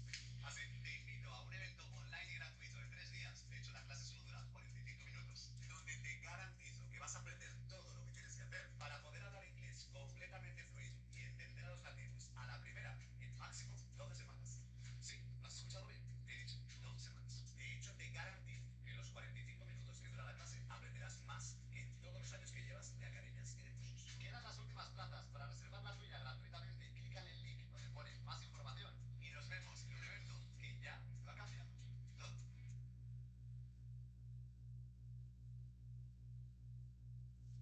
Hace algunos minutos, el ministro de Salud, Guillermo Alfonso Jaramillo, oficialmente decretó la alerta sanitaria por este pico de casos. Bueno, recordemos que se registran aproximadamente 74 casos y 32 muertes ya confirmadas. Gran parte de estas pues se registran en el departamento de Tolima. ¿Qué implica pues este anuncio que hace el ministro de Salud? Es que en un primer momento pues se exigirá el carnet de vacunación a turistas que deseen ingresar al país desde zonas endémicas, como sería el caso de Brasil. Adicionalmente, también se exigirá de forma obligatoria la aplicación de este biológico. Recordemos que está desde los 9 meses y para las personas hasta los 80 años. Adicionalmente, pues también se extiende la alerta sanitaria en los diferentes departamentos del país. Esto quiere decir que hay alerta hospitalaria, allí se daría prioridad a la atención para este tipo de casos. En el siguiente informe les tenemos todos los detalles.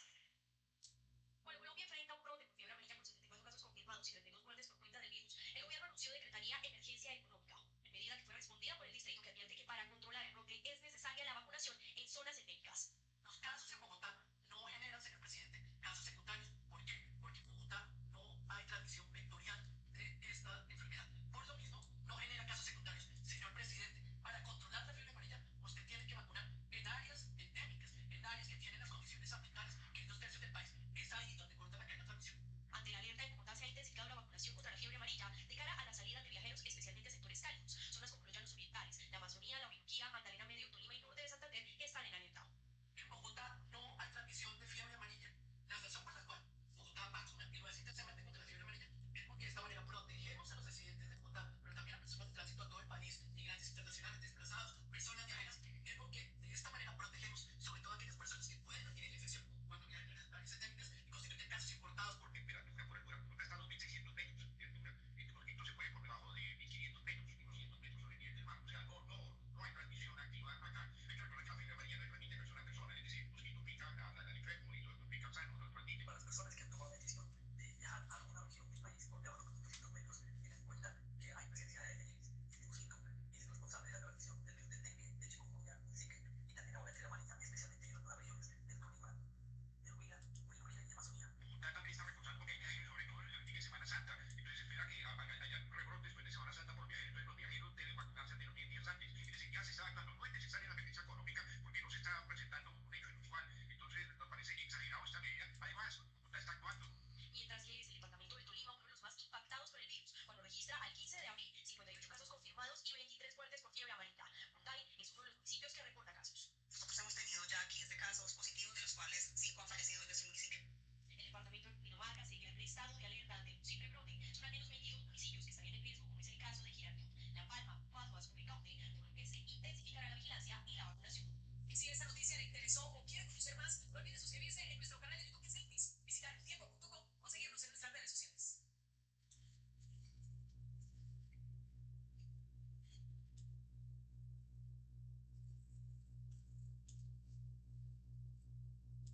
The way the team's brainstorm is broken.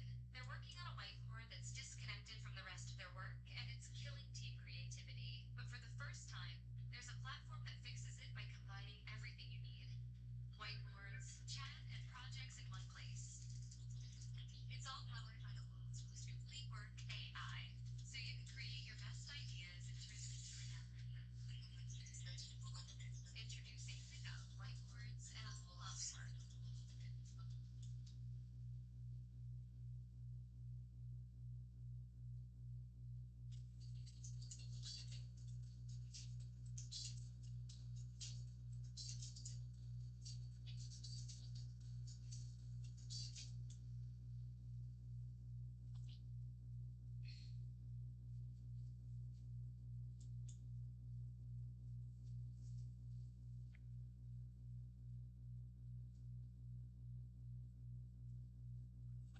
as a federal judge is calling out the Trump administration for quote willful disregard of his court orders. Judge James Bluesberg, D.C. District Court, said Wednesday there is probable cause to find the Trump administration in criminal contempt for defying his order to turn around flights that were involved in deportations under a wartime law known as the Alien Act. Last month, when President Trump invoked the law to send deportees to El Salvador's Mexican prison, Judge Bluesberg ordered the administration to turn the flights around. That did not happen. The White House has gone on to attack Bluesberg as a quote radical left judge. Killer Abrego Garcia was on one of those flights to El Salvador. The White House admitted sent him to that notorious Mexican prison due to an administrative error, but they have no plans to bring him back to the U.S., despite the Supreme Court saying it must facilitate his return. On Wednesday, White House Press Secretary Caroline Leavitt defended the administration's handle of the case. Let me reiterate, Gilmore Abrego Garcia is an illegal alien, MS-13 gang member and foreign terrorist who was deported back to his home country. CBS News Department Justice reporter Jake Rosen joins us now. Jake, we have to add that there was a 29-year order from a judge saying he couldn't be deported specifically to El Salvador with threats against his family. But why is Judge Bluesberg taking this intense step, and how is the DOJ responding?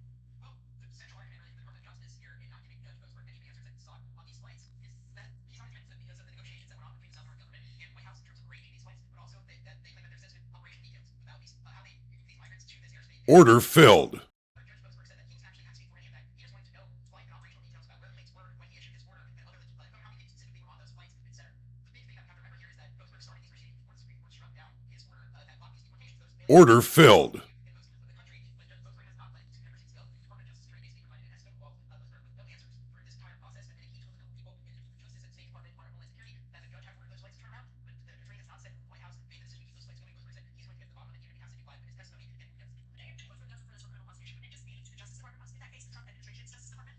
yes, and this is where it gets more complicated because Bluesberg said, assuming that the Trump administration has no interest in prosecuting themselves in terms of violating this judge's order, he says he has the power to appoint a prosecutor who would do that. So certainly there's more to be played out here in the next couple of days and weeks, as I'm sure the Department of Justice will continue to push back. We saw a White House statement and a Department of Justice statement saying that they've done nothing wrong and that they've asserted all along that President Trump has had the power under the Alien Act and also Justice Department powers the president to send those planes with alleged gang members wherever he wanted, whenever he wanted. So let's turn to the case of Abrego Garcia. The Justice Department has released documents related to his past. What can you tell us? This stems from what Attorney General Pam Bondi said at a press conference earlier today. She was pressed by a reporter as to what immigration or what specific criminal charges do they have against this man because he's never been convicted in a court of law of being a gang member. This again, the immigration judge found that he was likely as a result of a confidential informant of being a potential MS-13 gang member.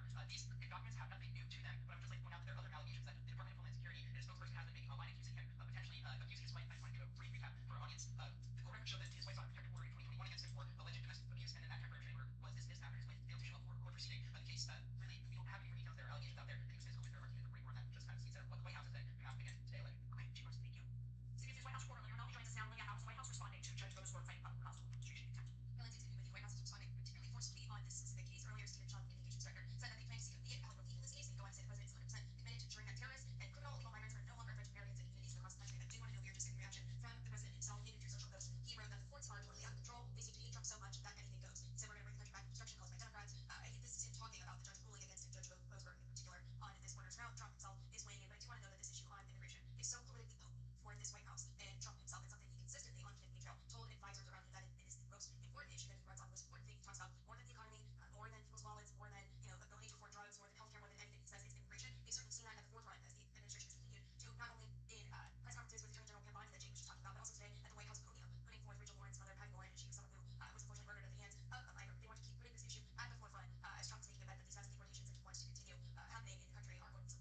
not the truth at all. It's far the furthest thing possibly from it. Order filled. The second, 100th, the second, 200th, they have been fined hundreds and hundreds of times, many, many billions of dollars, and it's the cost of doing business for JP Morgan. But thankfully, it is now Main Street's turn, no longer Wall Street's turn. For too long, financial policy has served large financial institutions at the expense of smaller ones. No more. No more. This administration aims to give all banks the chance to succeed, whether it's JP Morgan or your local mortgage and loan. It aims to get capital to Americans who need it by getting bureaucracy out of the way. For the last 4 decades, basically since I began my career on Wall Street has grown wealthier than ever before, and it continues. Order filled. But for the next 4 years, the Trump agenda is focused on Main Street. It's Main Street's turn. It's Main Street's turn to hire workers. It's Main Street's turn to drive investment. And it's Main Street's turn to restore the American dream. God bless America. At the same time, we have now seen that Bank of America has just come out and stated that they have lost your bank account numbers, your social security numbers, your name, your addresses, and everything else of some security BFA has disclosed today that there was a massive data breach and hundreds of thousands, if not possibly millions, of customers' data has now been leaked. They cannot find all sorts of documents, your names, addresses, account information, bank accounts, social security numbers have all been affected. So we're looking at another massive potential lawsuit here, really, against Bank of America. The reality is, it'll probably be another slap on the wrist as well. We've got something much bigger. However, I just wanted you to know about that. Just in case you're made with, those criminals who run the FA, you should probably be well aware that you need to keep a close eye on your data. We've got bigger problems, bigger fish to fry, though, today. So some of you guys can remember, in 2022, an exchange posted this Wall Street Journal exclusive regarding NWBO, the biotechnology company, that has accused market makers like Citadel, Susquehanna, and other Wall Street firms of driving down their stock price through a series of illicit trades, spoofing, naked shorting, etc. These are some massive allegations. And there could potentially be some serious issues here, especially in the sense that, well, NWBO right now is halted. And this is potentially really huge news. And I'll show you guys why. NWBO was halted in Stuttgart last week. I know.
The Democrats were the ones that were for slavery.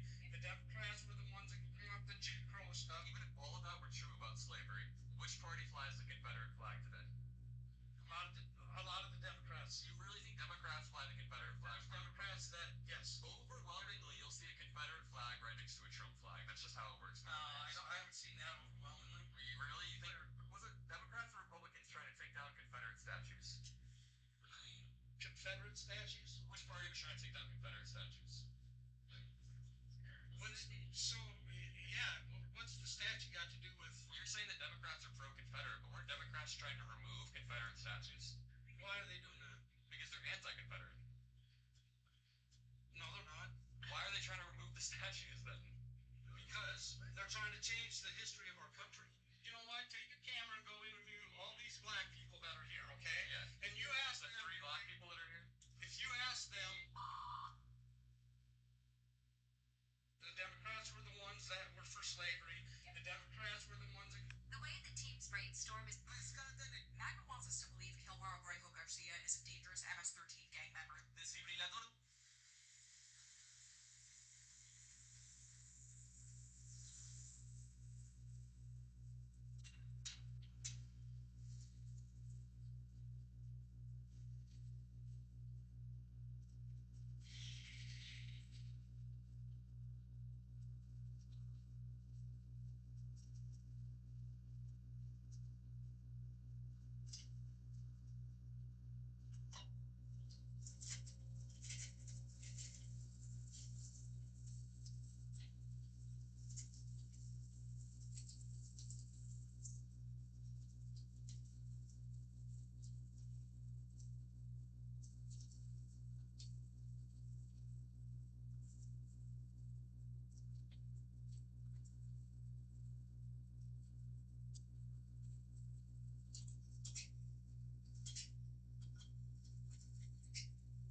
Guys, you know where we are? We're in Chongqing, China. Look at this. We're literally in the sky. Look at this. It's so high. It's so high. It's like we're walking in the sky. And the city.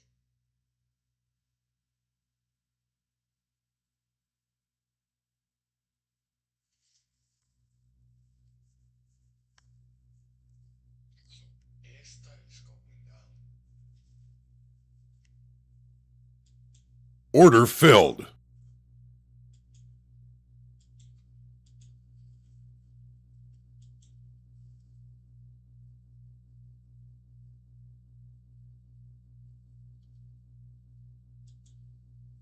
Order filled.